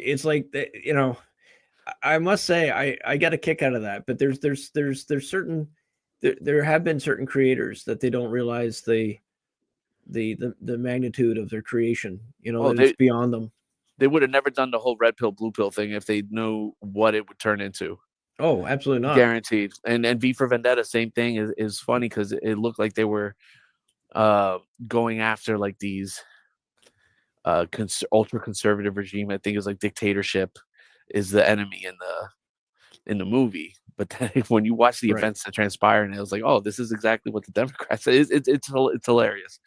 Well, it's like the movie Idiocracy. It started off, it tried to make fun of the right wing, but it ended up making fun of the left wing for the last 10 years, 15 years, more than the right wing. Exactly. And it sort of splatters everybody, but it's, Yeah. No, the reason I brought up the movie is because like there is a thing that happens, and I think this is with all dictatorships. And what happens is eventually you just push the people to a point. And there's sometimes it takes having to reveal how bad the government is or like exactly what they're doing to you, really revealing the truth. Until people feel a certain amount of pain or discomfort, we don't like to change. So there's a little bit of laziness in all of us. And unless there's some sort of pain, and I don't mean pain like, ouch, I hurt my hand. I mean, sometimes it's just simply your schedule's squeezed or something, right? But unless you have a certain kind of pain, Lent, that's one of the reasons why we have Lent. Lent's supposed to be a self-inflicted discomfort, right, in our schedule and our habits and our, and depriving ourselves of goods, and Lent's supposed to be a voluntarily assumption of pain, so we can do what? Change, and become closer to God, and that's always a work in progress. So that's kind of there's my little Lenten pitch in there for you guys, but I wanted to just to and then we can return to world economic stuff or any other comments we have. I'm just going to sort of finish off what I kind of think could happen with regard to what's going on up north. So I think what's going to happen is that the globalists are very arrogant. So Prime Minister Carney was, before he was sort of anointed, there wasn't a real election, by the way, but that's another story. Before he was anointed prime minister, he was on a news program, and someone said, well, some people will critique you as being globalist and elitist. And his answer publicly was, yes, I'm both those things, and those are good. So you got to give the devil his due. At least he admits it, right? But here's the problem. That's just not going to fly with the people of Alberta and Saskatchewan, and maybe other parts of Canada too. If Alberta goes, there could be multiple. I would be very surprised if Alberta goes that Saskatchewan doesn't. BC's 50-50, but I could even see Newfoundland. See, Newfoundland's left-leaning, but it knows its people are smart enough to know which side its bread's buttered. And so it could be very interesting. And the reason why Newfoundland might want to do that is because Quebec will probably go out on its own, and it probably should, because it's maintained its language, and it actually has a different kind of slightly different law based on French law versus English law, which is of course American and Canadian. English Canada is based on. But so here's what I think might happen. So in 2020, there was a publication called the Western Standard that found that 41% in 2020 supported Alberta independence. I think they're going to need probably around 60 to make it really work, because the federal government's going to do everything it can to keep them. And so they've got to tick off Albertans enough to get about 60. What Alberta's got going for it, and for the independence crowd, is its younger population, is going to incline to say, yes, we want to separate. Then the polls from recent years, again, there's a real, basically, it's not a fringe noise. There's real discontent. So the Canadian news doesn't really report on it that much. It tries to downplay it. It says, oh, only 10% of Canadians want to join. It's a lot higher than 10%. Yeah, and it certainly depends on who you're talking to. If you're a small business owner, you're a young man, you don't want to stay in Wokistan, all right? That's right. With eating your crickets. You're going to go south. So this is part of the problem. The other problem that they're going to have, I'm going to get some of my friends who are into military recruiting may be mad at me, but your typical target recruits for the warrior class, as they used to say, basically farm boys like to hunt and stuff like this, and other people that sort of fit into that category. They're not joining the woke or organizations. They're not going to do it. So if all of a sudden now they have access to U.S. opportunity, that's exactly what they're going to do. So it's going to be interesting. And also, wouldn't it be interesting if President Trump said, "Well, you know what? I'm not going to interfere with your stuff. I'll deal with the province of Alberta. I'll take its tariffs off if it takes its tariffs off me, and maybe we can come to some sort of arrangement with defense agreement. And but you're going to remain independent. That's very possible. And Albertans may say, and then, or maybe with the offer, why don't you take a year or 2 years and have another vote again? What you're going to do? You're going to rejoin Canada. You're going to join us. You're going to remain independent. And that's probably the sanest way to do it, because you don't want a shotgun wedding here. It could upset everybody, American on both sides of the border. But I think most Americans, the fear I had among some of my conservative American friends is, we can't take anything from Canada. They're all going to vote, Democrat. No, not Alberta. I don't think so. I think once they understand a little bit more how American politics works, the choice is going to be pretty clear, and they fit right into American culture. So the thing is, what I think will happen is, I think Alberta will come first, then Saskatchewan, and then British Columbia. And British Columbia will come kicking and screaming. And so the movement will start. Now, this is my prediction. I could be wrong. You guys are totally welcome to disagree with me here. This is just me giving you what I think is going to happen. And here's what I think is going to happen. So Alberta is kind of like a trailblazer on a number of different fronts. Its oil wealth and conservative bent is really going to, and also the way they've been treated, they're really treated like they're a bunch of bumpkins by as they call it, the Laurentian elite. And it's already losing so much money to this equalization plan, where it's giving Quebec and Ontario and other provinces money, that that right there is going to cause a mini boom. They've got all this extra money to play with now. And then the thing is that it may go fully independent, or it may eventually seek a program to U.S. statehood. Then Saskatchewan. So you got oil, potash, uranium, and agriculture. Culture mirrors Alberta. It's smaller, of course, population-wise. And there was actually a unionist party. For those of you who are interested in political history, unionist party in the 1980s was a Saskatchewan party pushing for U.S. annexation. So again, just like some people have never heard of Greater Idaho, many of you haven't heard that the fact that, there's a group of Canadians that always want to be part of the U.S. And again, if the U.S. knew those kind of people, you'd want them too, right? So, and then BC by necessity. If BC doesn't come, it'll be totally isolated and cut off. And I think that's it's just going to be, they're not going to be happy about it, though. It's going to be like adding another Seattle. So there's going to be a lot of Americans not bouncy at first as well. But here's the thing. If you get that, then you can probably negotiate for the rest of the Canadian North at fairly low cost. And now you've attached Alaska to the continental U.S., and you've got all control of all the Arctic. And if you get Greenland too, that's the entire Arctic passage under U.S. control, the complete thing. Plus, with Alberta and Saskatchewan, basically you've got 100% self-sufficiency on the continent. That's your, and it will last hundreds of years. So then where I get excited as a man of the cloth is, hopefully it will, these things, if I'm trying to nudge, like if we get this golden age going and this doesn't go into a great big nothing burger, it doesn't splat, then hopefully we can the people of faith, and many of you here watching are people of faith, we can encourage the people who are faith curious, right? Because not everybody who's secular is against us.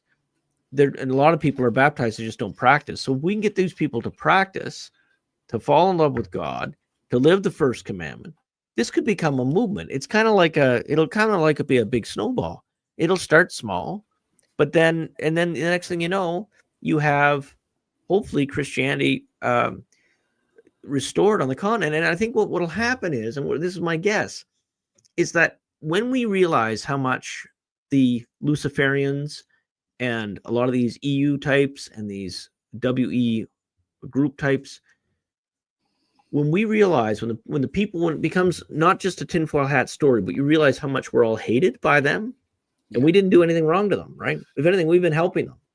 But the seething hate, I think it'll wake people up that this is a spiritual warfare. I'm hoping, and then that the way that basically that God will bless your land if you essentially turn back to Him, right? Yeah, that's all through the Scripture, and that's the message of Lent, really, too, and the message of John the Baptist. So I'm cautiously optimistic. I'm not used to things going well in the political realm. Maybe sometimes people growl at me for talking about this stuff a lot, but it's like, holy crap! Do you realize how crappy the news has been for so long on this front? Like there never was for years. I figured, they're not going to be able to make their bond payments, and everything's going to go kaplooey, and everybody's going to be living in Mad Max. It's going to be all horrible. No, it's not going to be Chicken Little. I mean, I think they got a plan. I think they even got a plan on how to handle this debt. I think they can sort of not re-dollarize it, but configure who owes the debt to whom. And I think crypto is probably a big part of it. And we'll see. So because I think smarter people than I in this realm certainly are going to. I've got a plan, and I hope it works out. So the thing is that one of the things that could happen here, so the North for a dollar for dollar deal, the easiest way to get Canadians to vote to become Americans for the provinces that you want is you offer them in exchange of the currency at par. And if you did that, almost every person would vote. It would be a big windfall for them. And these poor people have been overtaxed so much. And the other thing is that now you'll have all of the land, all the resources. So it's a win-win for both sides.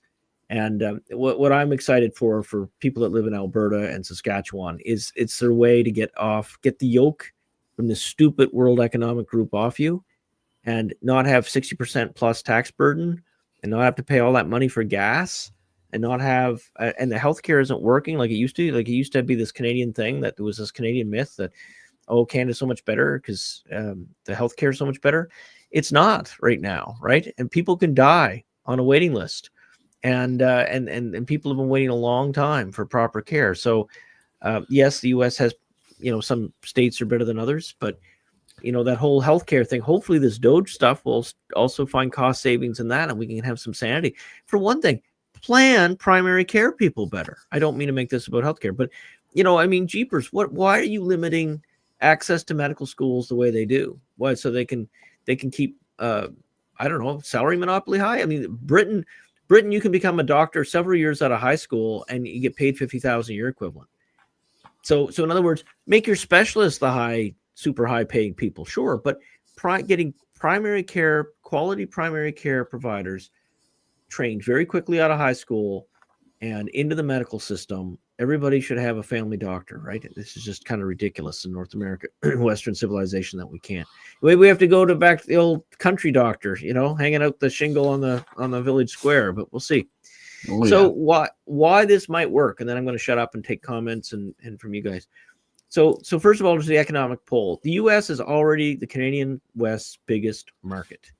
So Alberta oil flows south of the U.S. refineries, and the tariffs make diversification. The tariffs make diversification very slow and costly. So joining the U.S. could mean tariff-free access, tax advantages, no carbon tax, and a regulatory environment friendly to fossil fuels. Drill, baby, drill. Cultural fit. Alberta and Saskatchewan share a libertarian streak with the U.S. states like Montana or Texas. So posts on X, if you go through, you often see them. They're natural. They're natural fit for red state. And BC Interior has similar vibes. Obviously not Vancouver or Victoria. Trump's playbook, if he's pushing sort of a neo-manifest destiny, you know, that old philosophy from the 1800s, as many speculate, he wants to snap up these territories. And he's already floated the idea, and the Alberta premier has been visiting him as Mar-a-Lago. So, you know, Prime Minister says, this is going to be news to Canadians and Americans watching this. Do you know that Prime Minister Carney has not spoken to President Trump since he's been Prime Minister? There's been no conversation. Wow. Interesting, eh? Very. So that's interesting, because normally it's customary for world leaders to call when you become a world leader. They all call you. That didn't happen. I think why it didn't happen in the U.S. case is that he didn't win an election. Carney was sort of appointed. It'd be kind of like if something happened to Joe Biden and then, you know, Kamala was made president, just sort of, you know, even then she at least was on a ticket that got a vote. But in this case, Carney wasn't even, he's not been on a ticket. He's not been on a ballot for anything. So, and then also there's Canada's weakness. So if there's a Liberal win in the 2025 election, they're toast. Like, as far as keeping that country, no. And it's funny, Canadians don't get that, right? I've been looking at the polls. The Conservatives were way ahead when they had Justin, because Justin's just so odious. Yeah. But the problem is that the media is so clever at shaping the narrative. It's got all these Canadians. They play these clips of Pierre Poilievre looking like Trump. They compare him to Trump, and the anger, they whipped up anger against Trump, then they make Poilievre look like Trump. So Poilievre is trying to correct by you know, saying, I'm going to be tough on Trump. I'm going to put all these tariffs. But then he's making bad decisions for the go. Like, I mean, it's ridiculous. Yeah. And like I say, it's just a circus. So the Liberals could very well win, or the Conservatives can end up with a minority government, which is going to be the same thing. And if they don't take care of Alberta, if you don't make Alberta a better offer than the U.S. can, then you're done. And if you lose them, and they're so arrogant, they don't believe that anybody, they only think that the country bumpkins want separation. They're running around believing an Angus Reid poll that's a month old that says that only 10% of Canadians want to be Americans. Totally missing the point that the young people want it, the young males want it, and your oil-rich provinces want it. The ones who don't answer polls. The ones who don't answer polls. That's right. I never do. So there you go. So big hurdles. So here's some of the arguments against the idea. The over 70% of Canadians, according to, you know, as a whole, oppose joining the U.S. And independence in Alberta, again, depending on your poll, it runs between 40 to 50%. Like I say, all it's going to take is for someone to tell the story better about how the carbon tax math is going to make everybody perpetually poor there. And if President Trump gives them an offer that they can actually research, then we're dealing with a different thing. I don't think you're going to get a U.S. offer until there's a Canadian election, like a federal election. That said, if this turkey keeps delaying the elections and Alberta approaches the president, then you might get an offer early before that election. And then there's the BC split personality. BCers are a very interesting bunch. If there's any of you watching, I do love yous, but it's crazy. So the urban majority would probably rather stick with China. I said a little Freudian slip. If you visit Richmond, it's like a suburb of Vancouver. There's no English or French signs. The two official languages of Canada, there's no English or French signs. You go to Richmond, see what I mean? So yeah, China bought up all the stuff in BC. So that's the other thing. I bet you President Trump would say, sorry, China ownership, we're going to start looking at the foreign ownership of all our territories. So I could see that definitely happening, and that would make China very angry at us. Well, do you remember the story when China was putting like police departments in they have them in Canada? Yeah. So get this, you guys, if you're keen, if you like this stuff, like you know, again, I'm trying to make it more or less. I was trying to give this background for hopefully you know, our efforts to restore some sense of Christian order. And by the way, some people say to me, "Oh no, Father, you know, it's going to be basically the Antichrist is coming and all this stuff." That may be, but we also might have an era of grace, and we're going to know how it plays out. It's going to be pretty clear. Like, obviously, if everything goes hard over against Christians, then we know how it's playing out. What's different? Before, I had somebody say, "Well, why do you think that we're risking end times now?" Everybody says that every generation. No, not in this way. We never had. I would say the Aryan crisis was close, and then the time when St. Vincent Ferrar. So if you don't own a biography of St. Vincent Ferrar, get one. It's a really good. There's a $1 version at 10 books, and it's well worth reading the story of Vincent Ferrar, because you'll see that there's key points in church history, and if you're not Catholic, that's fine. You're included in this for this point.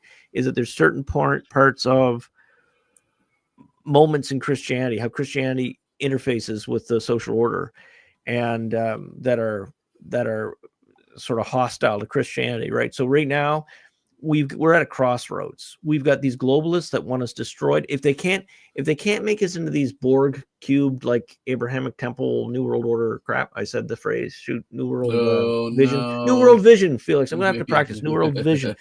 So no, but if you're not gonna fall into that kind of thing, then that's what we're expecting, the rise of something like that, right?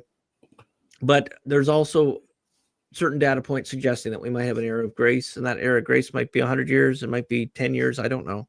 But I think we to our last breath, as long as we do have the freedom to try to restore Christendom, then I think we should try. And then just trust God. How many times we pray the Our Father, thy will be done? Well, do we mean it or not? Right. So, thy will be done. But anyway, I got off in a rabbit hole here. So the thing is that this is, I bet you Canada's is like a proxy war for this, and we're going to really see what happens. And it's amazing. You just do your own homework, and there's a little town. Okay, this is what I was going to say. To do your and maybe what I'll do is we'll get Felix to play the Jordan Peterson clip after I'm done, and that's what he thinks the offer from the U.S. will be to Alberta. And then while we take a question maybe or a comment, he can look up the mayor of Port. Oh, I'm making Felix look up something he'll not know how to spell. I don't even know how to pronounce it right. Port Coquitlam. C-O-Q. Yeah, Q. But anyway, no, this guy, this mayor, he's basically, he says he's been pleading for help for ages with all the things that President Trump's been worried about. And here's this mayor in a liberal town doing the right thing, calling out all the crazy stuff China's been doing with regard to basically, did you find it? Yeah, the mayor for the city of Coquitlam. That's it. So there's like some videos and stuff on them, and but anyway, the thing is that this guy's been trying to, someone was saying that should have been Canada's, fentanyl czar. But yeah, so there's anything. He got a recent death threat from one of those Chinese police stations, I guess. So that's why I get on that topic. But anyway, yeah, why don't we play Jordan first, just to close that whole topic down? This is Jordan Peterson's description of the most offer. American of all. Sorry about that. Next one. That's all right. All right, here we go. All right. The most American of all Canadian provinces by widespread reputation and self-regard, Alberta is also the polity that Eastern Canada, particularly Quebec. Oh, I get it. It's the wrong one. Next Shame one. on me. All right. That's all right. Shame on me. All right, here we go. The one next to it. Citizens want. And Trump might well say, or perhaps is even saying right now, I think I could top that offer, Ms. Premier. Fine as it is. I could offer Albertans the American dollar. Full access to our markets for their resources at full international price. Lower costs on almost all manufactured goods and on food. Lower taxes, both corporate and personal. Membership in a country that prides itself on being a country and that does not plan to dissolve itself into an unstable multicultural mishmash. Genuine admiration for your economic and industrial. See, don't you wish he could say Christ is King, Felix? He's so good and everything else. And he's so close too. He was moving in the right direction. See, the problem is, and we'll talk about this in a future video if it's of interest, but it's a complicated problem because some people of different religions whom we can be friends with, they view that as a very sort of crusadery kind of thing, that that we mean it in some way that's promoting hatred to them. And that's not it. We love them. We want them to go to heaven. They're not going to go to heaven any other way without Christ as King. So that's as simple as, if the Christians are right, now the Christians might be wrong, right? We might be wrong. Right. But our job is to present our case with the certainty that we do have as much as we can on earth, that we actually believe this stuff. And if a Christian actually believes their own faith, yes, Hey. not only is Christ is king, everybody should be Christian. And that's your job as baptized, to share our faith, right? So, I mean, people get right upset. They're like, oh, it's a priest's job, or that's, no. You don't have to be obnoxious about it. You don't take a Bible or a catechism and whack people on the head with it. But you do have to plant seeds and at least show them when they say stuff to you like, oh, we all really believe in the same God. You say, no, with all due respect, I love you dearly, my dear friend, but no, how can we believe in the same God? My God is one God in three persons. Right.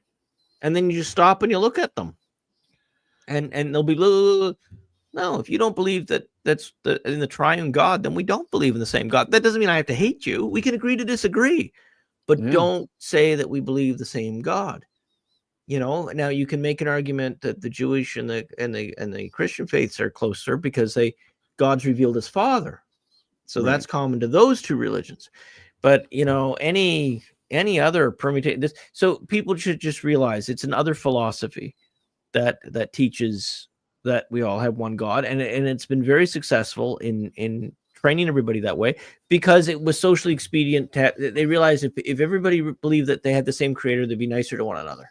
That's the objective. But it's bad theology, but it's good. Right. It's good social manners, I guess. Right. So do we have any other comments or anything on either the topic of what's going to happen in North America or on anything that we have here? Are we all done?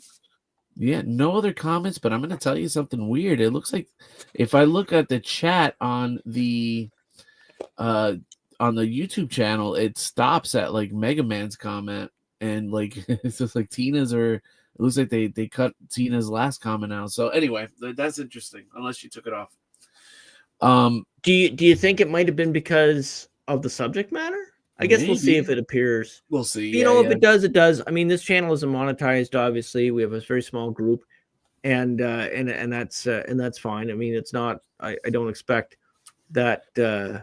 Yeah, so it's good in a way that if you don't have to worry about monetization, then that's one arrow. But I still try not to. I still try not to intentionally flag them. Now, if there's nothing else, did you hear? She's okay. So yeah, she says I did not delete it. It says the phrase we're not allowed to say. Yeah, there it is. So you can use those little asterisks. You can use those little asterisk keys. So you see that in the description. Yeah. So that's why I said that name of that city in Switzerland, the Davos city. Yeah, I didn't type it all out. I put asterisks in there, and I'll be, but what's wrong with them? You say, that's why. It's kind of ridiculous that we even have to be here. I mean, there's a whole bunch of conservatives that en masse moved over to Rumble.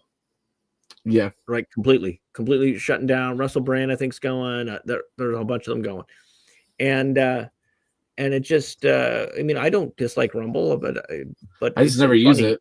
Yeah, I just never use it. Like I technically have an account. I think we broadcast like 2 shows there because StreamYard allows you to do multicast, and I think we did it, but then the link didn't work, and I didn't bother fixing it again because there's no audience over there for us.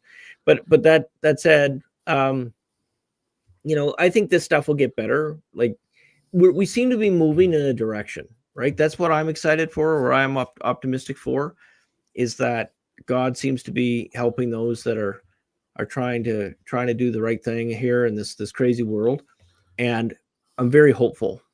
I think there's going to be a movement as the people shift their their demands or their understanding of the world. They're going to say to Google, they're going to say to YouTube, like, you censoring us like this. The only thing that should ever be flagged, in my opinion, is a threat to hurt somebody, or calls for violence, some sort of thing like that.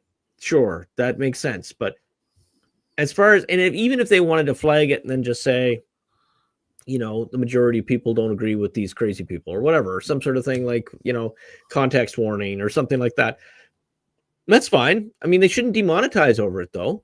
They should they should just put the warning there, add a little disclaimer, like they already do. They put those little tags, like Little they'll wiki, say, yeah, that little wiki thing. the That's Earth is fine. not flat. I get that one Right, a lot right, with the videos I yeah, watch. yeah. Something like that. And the thing is that, you know, I mean, it's kind of irritating, but if they're not limiting the content, and you know, Yeah, and they shouldn't be shadow banning it or whatever. Some It's just that they do that too. They'll put the yeah, they little do, they wiki do. thing, But and then they beat what you up in the algorithm. I'm telling you, if we can just get poor Elon through the next 2 years, I feel so bad for him. His business is being attacked and all this kind of stuff. But if we can just get him to get his job done there, I'm hoping that more and more people will understand the value. And with that, it's going to come like, okay, YouTube, we're going to audit you. We're going to audit and see if you suppressed anybody's. And if we have to change laws so that they're not allowed to disadvantage opinions they don't like, then we should change those laws. Exactly. All right. We got Mega Man. You want to read them? Yep. Mega Man says, I see the meaning and expectations of human intelligence constantly changing from widespread AI use. Yeah, absolutely, Mega Man. You know what? I was thinking the other day, I was talking to somebody. They asked me if I used it. And I said, you know what I find it useful for is that if you have a lot of rambling, like you were taking notes and all kinds of stuff, and you just cut and paste it and you just say, you know, organize this for me. So I like that because it's like, it's your work. It's just, they're tidying it up for you. So that's good.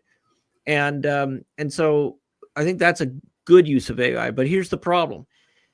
If you don't have the subject matter expertise in what you're getting AI to get into, then AI can really mislead you. But the thing is, if you know what you're talking about, you know when it goes funny. And so you can sort of make allowance.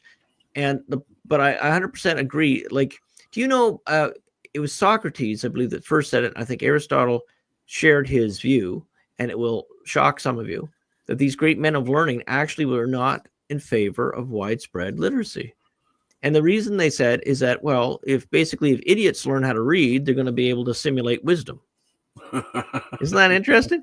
Well, that's Guilty AI. as charged. like no, but I mean, it's like this is the problem with AI, and it's kind of cute when I every once in a while. When AI first came out, I had this person I like very, very much, but they're not scholarly. That's fine. But anyway, this person that, definitely not. They generated an AI question that was like, oh my goodness, Thomas Aquinas would have a hard time answering this, and I've got this perfectly written like 6-paragraph question. I was like, oh my goodness, it's got to be AI, but it's all right. But what do I do? Cut and paste and just let AI answer it back then? Right. So, but anyway, I mean, if you're going to use AI to ask your priest a question, then you probably should ask it for the answer too, and then just say, hey, is this right or wrong? And because otherwise, like, why would I write like 3 pages back? You have to verify it. Yeah, you have to verify it. It was just kind of cute. But anyway, no. So this is the thing. Like, if you use it responsibly at its current iteration, it's not necessarily a bad thing. But the problem is its exhilaration of what it's capable of is going off the charts. Like what it can do with imagery, what it can do with deep fakes. So some of Felix has some YouTube channels. So they're some of them are pretty successful, and one of them is music that you've created with it, Felix. So I mean, it's very good. There's actually one of his sea shanties. I'm going to eventually, when I get off my butt and get organized here, I'm going to put my silly cat as the animated image, and he can be the closing screen with Felix's sea shanty. So I got a new one too. I'll play. Yeah, it's not out yet, so I'll let you hear it. So this is the fun way you can use it, right? Because it's sort of like, people can be purists over certain things, like when aircraft started, having metal wings and magnetos inside, so you could start I'm sure there were people who said, oh, real pilots, hand crank, have the propeller hand cranked and all this. Right. And now you just push a button. We're not putting the genie back in the bottle, right? How many of here, I'm curious, it's funny, I bet you a bunch of you watching here know how to drive a standard, like a car. I do. Right? That was fun. Yeah. Well, that's a lost art. Like, if you guys get kids or grandkids that come up, they're not going to know how to do that. I mean, you got to go out of your way to get exposure to that now. Yeah. So unfortunately, the idea of like even these homeschoolers, I feel bad for, because it's like you really got to sort of take away their computer a little bit and force them for their own good. I want you to write this essay. This is how you write an essay. Yeah. I want a 5-page essay on whatever, and cricket batter. But anyway, so so the process of doing that. So there's been more than one author that learned how to write well by hand copying the books that they admired. They hand copied it. Yeah. It's interesting. It was a reinforcement. There's something about the tactile, the writing, right? And and so there's different ways we all learn, but there's something to be said that if someone can learn how to write a good essay without the AI, then maybe the AI can help them for obviously not to do their schoolwork, but the AI can help if they need to write a direction on, how to change the oil in the car or something stupid like that. They put the parameters in, and the AI produce this nice little 3-page PDF. Well, it depends on the purpose, right tool for the right job. If you're representing it as some great scholarship, well, then that's a problem because you didn't write it. You didn't write it. But it's great. You know what else I like it for? Sometimes you remember a quote, but you can't remember where it came from. Right. And it's not yours. So you're like, you can ask AI, you can say, where did this come from? And it'll give you a whole, and then sometimes you've read a book or something, but it wasn't one of your favorites. And so your memory might be, especially you get in your middle age like me, you might not remember all the details, and you can ask AI, hey, this book, what were the major characters? And I seem to remember that it taught me this lesson. Do you have something to say about it? And it'll give you some, and it's interesting because it's far more useful in a search engine because it puts the information in context. But again, if you don't know anything, like notice my example, I'm asking it something that I already know something about. I read the book. Right. I knew the quote. Right. And so it helps guide me to remember. It prompts my memory about what I know. So it's good for that. But it's kind of like Elon's Neuralink, right? Like if someone asked me, do you think Neuralink's like part of the, some sort of dastardly thing towards the end of the world? And I'm like, well, there's two ways. Like, I mean, there's the Neuralink that you put in so it cures blindness and fixes paralysis. That's a good use. But if you start putting them into your head so that you can, be a cyborg, well, then that's a problem, right? Right? Well, of course, yeah. Clearly, it's kind of funny. It's like the software CRISPR, it edits genes. Well, if you had a genetic disease, or if it could, well, we all know the problem with what they've been doing with the medications. I know, right? Our RFK hopefully will kick some butt here, but let's just say, like in theory, obviously not in practice yet. In theory, that medications can be designed for you, custom to you, and so the CRISPR technology could help with that. So that's an example of good. What's bad? Well, crossing humans with pigs and stuff, right? The chimeras. Right. So all this tech, like the problem is as we advance, that the novel ways we can destroy our entire civilization seem to be so much more easily accessible. This is even more troubling when you realize, look at all these people burning down Elon's cars and his buildings and stuff. It's like, do you want them to have access to this stuff? Right. These are not good people. So it's kind of like, oh boy, we've got a mess. And the kingdom divided can't stand, right? I've always heard this. Well, not I've always heard this. I heard this recently, rather, like this interpretation of like Genesis, where it basically says, or even like the Book of Enoch is like when the sons of man or the sons of God fell, or you know what I mean, became the Nephilim or whatever, they cursed us by bringing us technology. It's like they kept giving us more technology to make our lives easier, and it ended up just making things worse and worse and worse and worse and worse.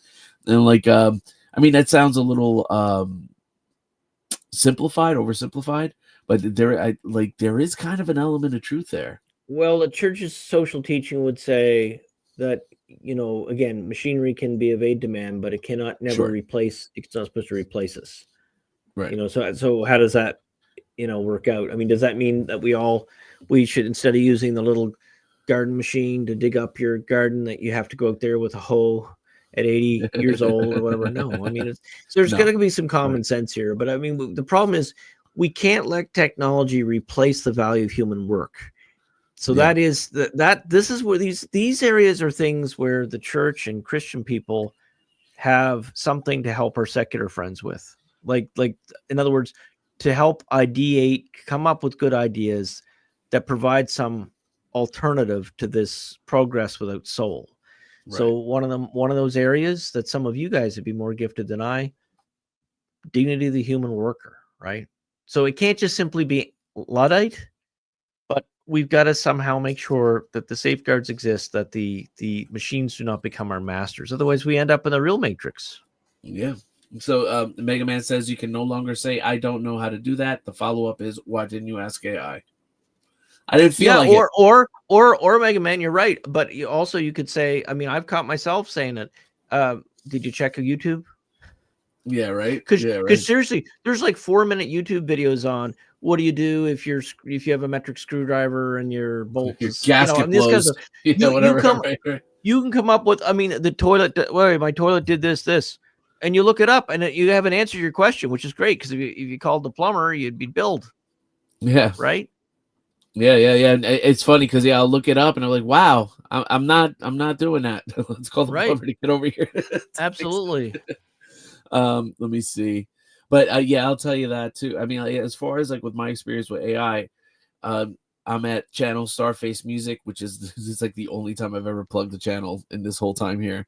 Channel Starface Music, but it's AI generated music. It's AI generated music. Now, in my defense, I know how to play guitar, I know how to play bass, I know how to play trumpet, I know how to play keyboards, all that stuff. And I've been a professional musician for a long time.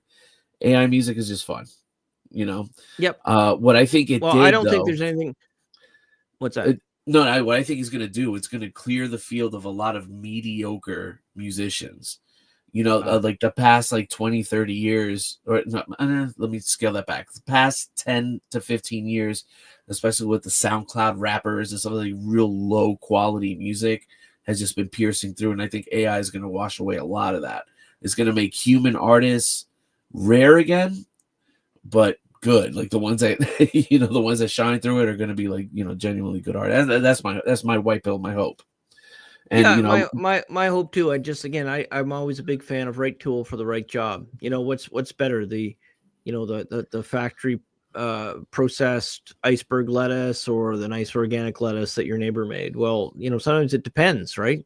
Yeah. Sometimes it's cost, sometimes it's accessibility, sometimes it's there's so it's sort of like how long is a piece of rope? Well, again, it depends, right? So right. So I would just say that the big thing that we have to watch is that these machines, especially software, do not replace humans. The other thing we have to be worried about, we talk about spiritual warfare here. Well, guess what? It's a vector. The old devil could probably, I don't know. Would have to ask about someone like a Father Rippinger, but I wouldn't put it past the AI to be able to, a demon to use the AI. Like I don't want to be freaking people out or saying, oh, I can't use it to spell check my thing. But no, but I mean, you're gonna know if it's asking you to do weird things. Yeah. And I've heard stories of the AI trying to get people to, hurt themselves and right? Yeah. So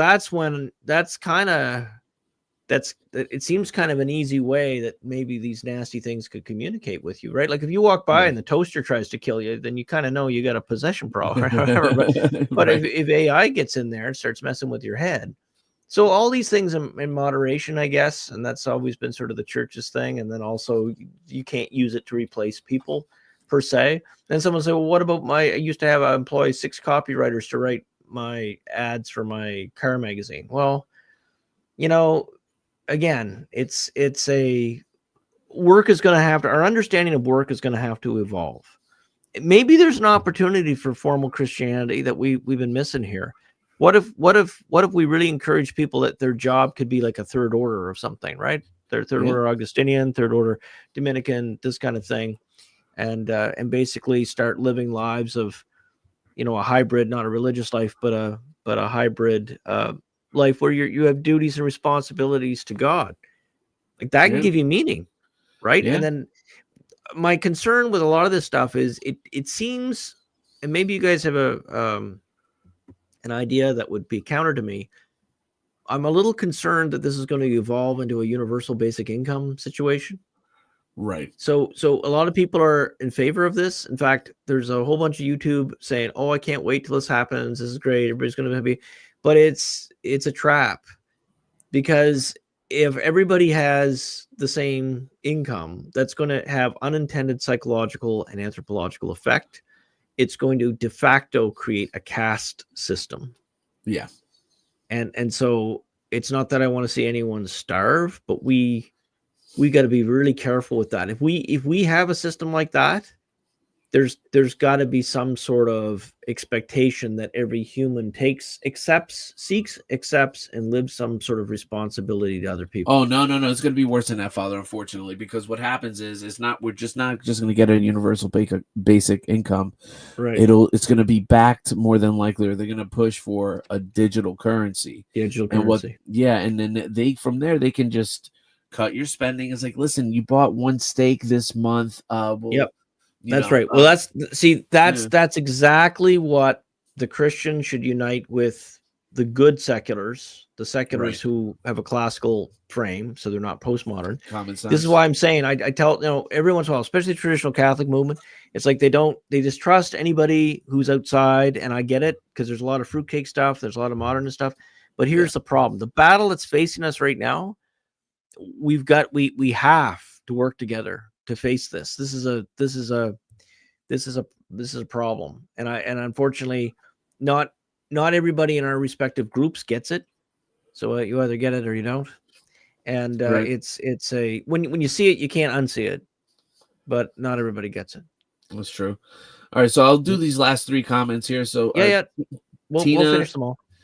Tina said, "This just came to mind, apples or oranges, but it reminded me of Alberta a bit. Do you know what the first step in Alberta's succession process might be?" Yeah, I have a good guess. So my understanding is that there's already been several delegations, both government and regular civilian delegations, to see President Trump and or his staff. And so the next step is planning for a referendum. So there's a law, I think it's called the Clarity Act of 2000, if I'm not mistaken. And that act basically came up because every couple of years, Quebec likes to threaten to separate. So they had to have a law regulating it. And basically, the question has to be very clear. And the federal government gets to tell you whether the question isn't clear enough. So there's going to be some back and forth with that. That's why it really depends on what President Trump has on the table, how that question is going to be phrased. Because if he doesn't have anything on the table, but Alberta wants to do this, like in a two-step program, then they're going to get their question approved, and they're going to have the referendum. And then after that, there will be negotiation on how to actually delink the province from the federal. There's a whole bunch. It's very complicated because there's pension plans involved, and there's all this. It's going to be a complicated mess, but there will be negotiation about that.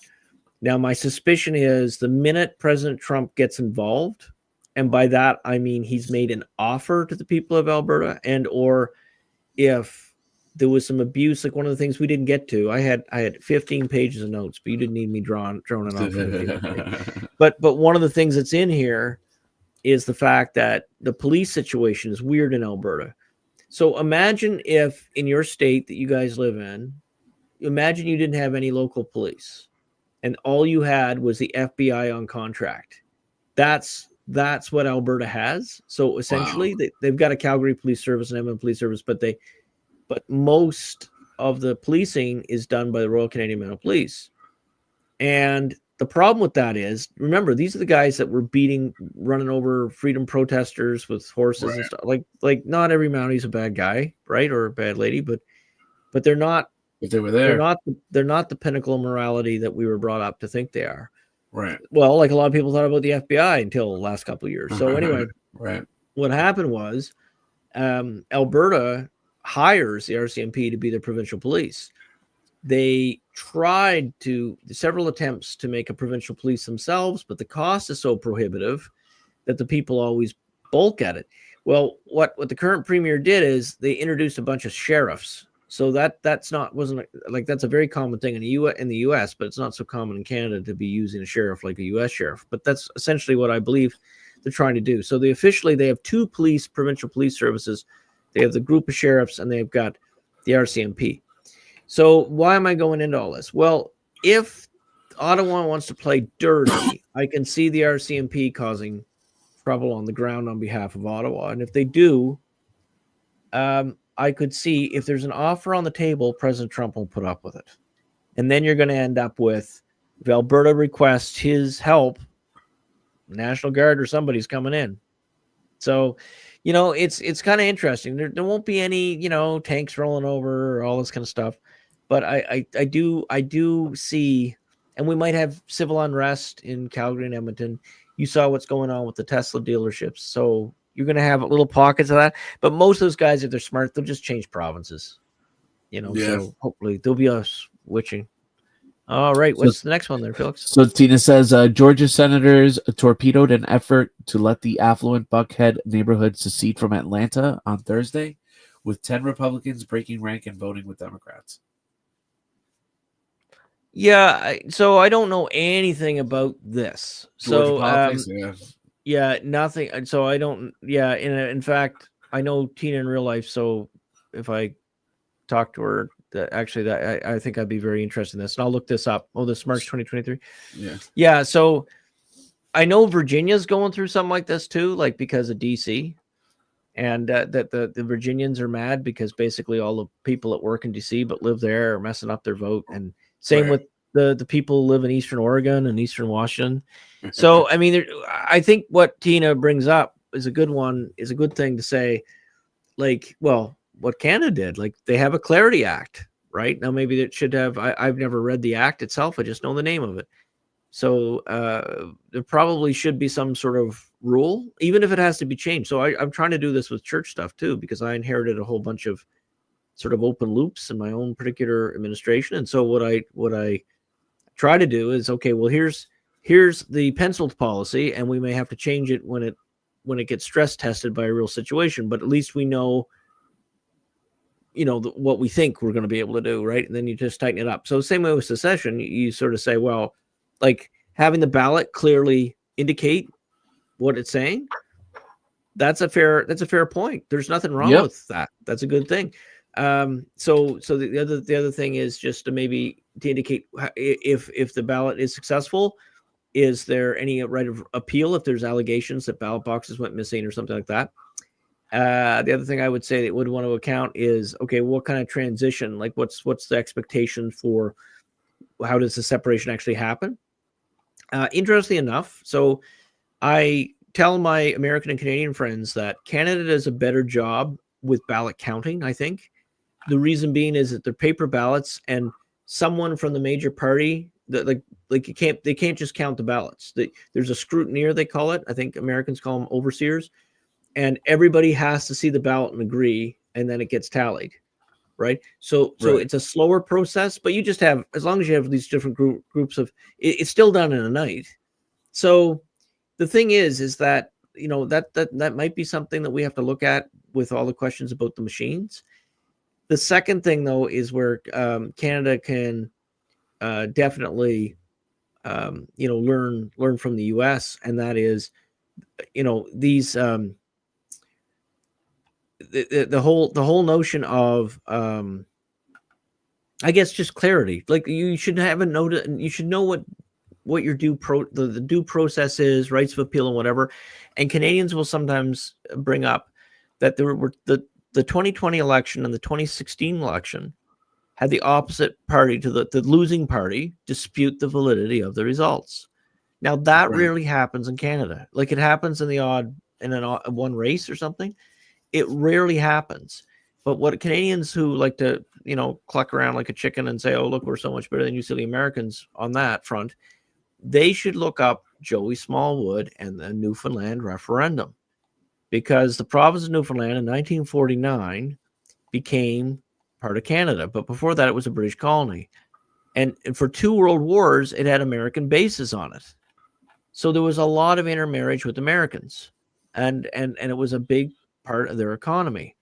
I think the Navy base was called Argentia.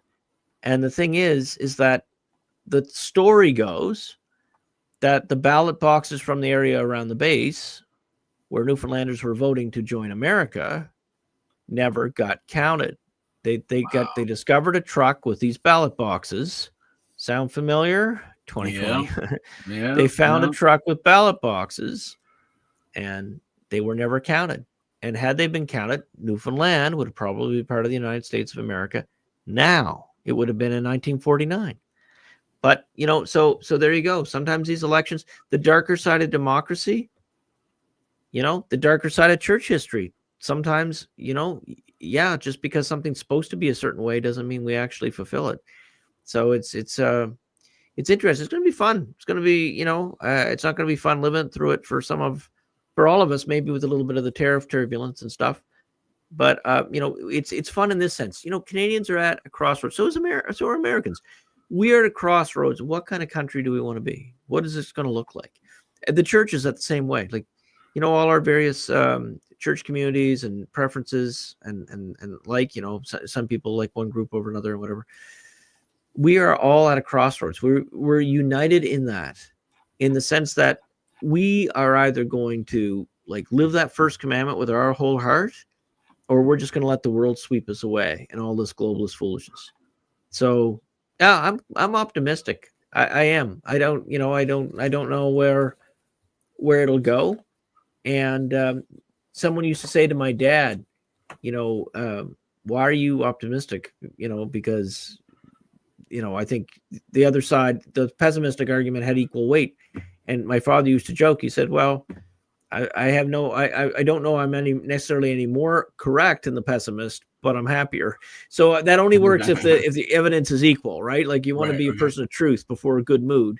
But I think there are a lot of data points of hope. One of those hopes is people like you guys, the people that would even watch something like this, because it's not that I'm so wonderful or whatever, or Felix is, but it's the fact of the matter is that you're interested in these things, and then applying to the subject matter, that you're going to apply that to your own view of the world, your own view of your place in God's creation, and you're going to look at it. Well, how does this impact the world around me? And that's important. This is one of the responsibilities of the baptized. Somewhere along the line, we let the devil trick us as a people, as Westerners, trick us into thinking religion was like a private consumer product. And we compartmentalize it. The problem is that now we've got, a fraction of our people go to church, and that's bad, folks, because if they don't go to church, they're probably not going to heaven. And right now I can hear the screeches. I can hear it's like, remember that meme, the poor woman in the raincoat screaming at the sky. Well, yeah, I mean, we should have a button we can press, and then it just pops up and it screams at us, Felix. But I mean, the thing is, and that's troubling because we got friends and family. All of us do. Everybody on here, right. Everybody who sees this, we've got this situation, and it's like, jeepers. Well, oh my goodness, the clergy guy said that there might be risk that my favorite aunt isn't going to go to. Well, yes, of course there is, right? Like that. There's the 10 commandments for the reason, right? They weren't like the 10 suggestions. They weren't the 10 hobbies that you might want to do. The 10 commandments, and the third commandment in the Catholic numbering is you give God the honor that he's due on the holy day. So, you can lose a soul for a single missed mass without a reason. And so the thing is, you don't beat people over the head with the commandments, especially not the stone version. What you do is you plant seeds, you ask good questions, and you try to engage them. And remember that a prophet's never welcome in their own home. So sometimes if it's someone close to you, maybe you can swap off with a friend. Hey, you know what? That mutual. Obviously, you're not going to if your husband is sort of an introvert and never leaves the house, you can't just invite your friend from high school to come over and talk about our Lord, right? Like, it's just not going to work. It's going to be like, how did you get in my house? But sometimes there is opportunity, right? Sometimes there is opportunity to plant these seeds. And also, I want to give you, I call them arrows in your quiver. I want to give you tools to think about things. And again, you are going to be a lot smarter about your own, how to apply this stuff than I certainly can for you. And so you just take what's good and ignore what's not. And I want you to start viewing this world as hopefully as possible without surrendering fact or truth as you know it. So you ask God with a morning offering and an evening examen of conscience That is the hinges. If you do that, I'm telling you right now, and if you've done that habit, do it for the rest of Lent. Like 6 seconds it takes to say, Lord Jesus, I love you. I give you this day. Help me to see the world and myself as you see. You know, or some people like to say, as you want me to see. That's fine, either one. But isn't this great? Like, I mean, seriously, if you just make that, even if it doesn't occur to you till 3 p.m, right, that you didn't do your morning offering, then just do it then. Do it then. I'm telling you that one thing. And then I don't know if I told you guys this before, but I even told an atheist friend to do it. And he says, that is the stupidest thing I ever heard of. Why would I pray to a God I just told you I don't believe in? And I said, well, do you believe in truth? Well, yes, I guess. And I said, well, if I said, you know, if I guess there's 1 penny under the shell, and you guess there's 2 pennies under the shell, and we lift it up and there's 0 pennies, we're both wrong, but one was closer than the other. I said, so that's kind of like what humans have a relationship with the truth. The truth exists outside of us, right? So if someone believes that, even if they don't believe in God, you've got half the battle. You got more than half the battle. Why? Because there's all these idiots running around thinking that, well, you have your truth, Felix, and I have my truth, Felix, and the cat has his truth, and the grasshopper has his truth, and it's like, oh my goodness, little wonder that people think there's 42 genders. The world's gone barking mad. No, there's a truth that we all are. What we share is the common quest to find it, you see. And so you have an atheist that just say, no, you do your morning offering. Do your morning offering to truth. Because that's another name for, the Christians understand, it's another name for God. God is truth in his perfection. So it's backdoor morning offering to your atheist friends. So give it a try. Let me know if it works out. And God bless you. God love you. And we'll just finish with a little prayer. In the name of the Father, and the Son, of the Holy Ghost. Amen. God, our Father, we thank you for this time together. Help us to see the world and ourselves as you wish us to see. Help us, remind us to pray for those who are going to be disrupted with all of these world events in our own continent. And may your will be done in how we order our nations. In the name of the Father, the Son, Holy Ghost. Amen. See you next week, folks. God bless you. God bless you all, guys. Take care.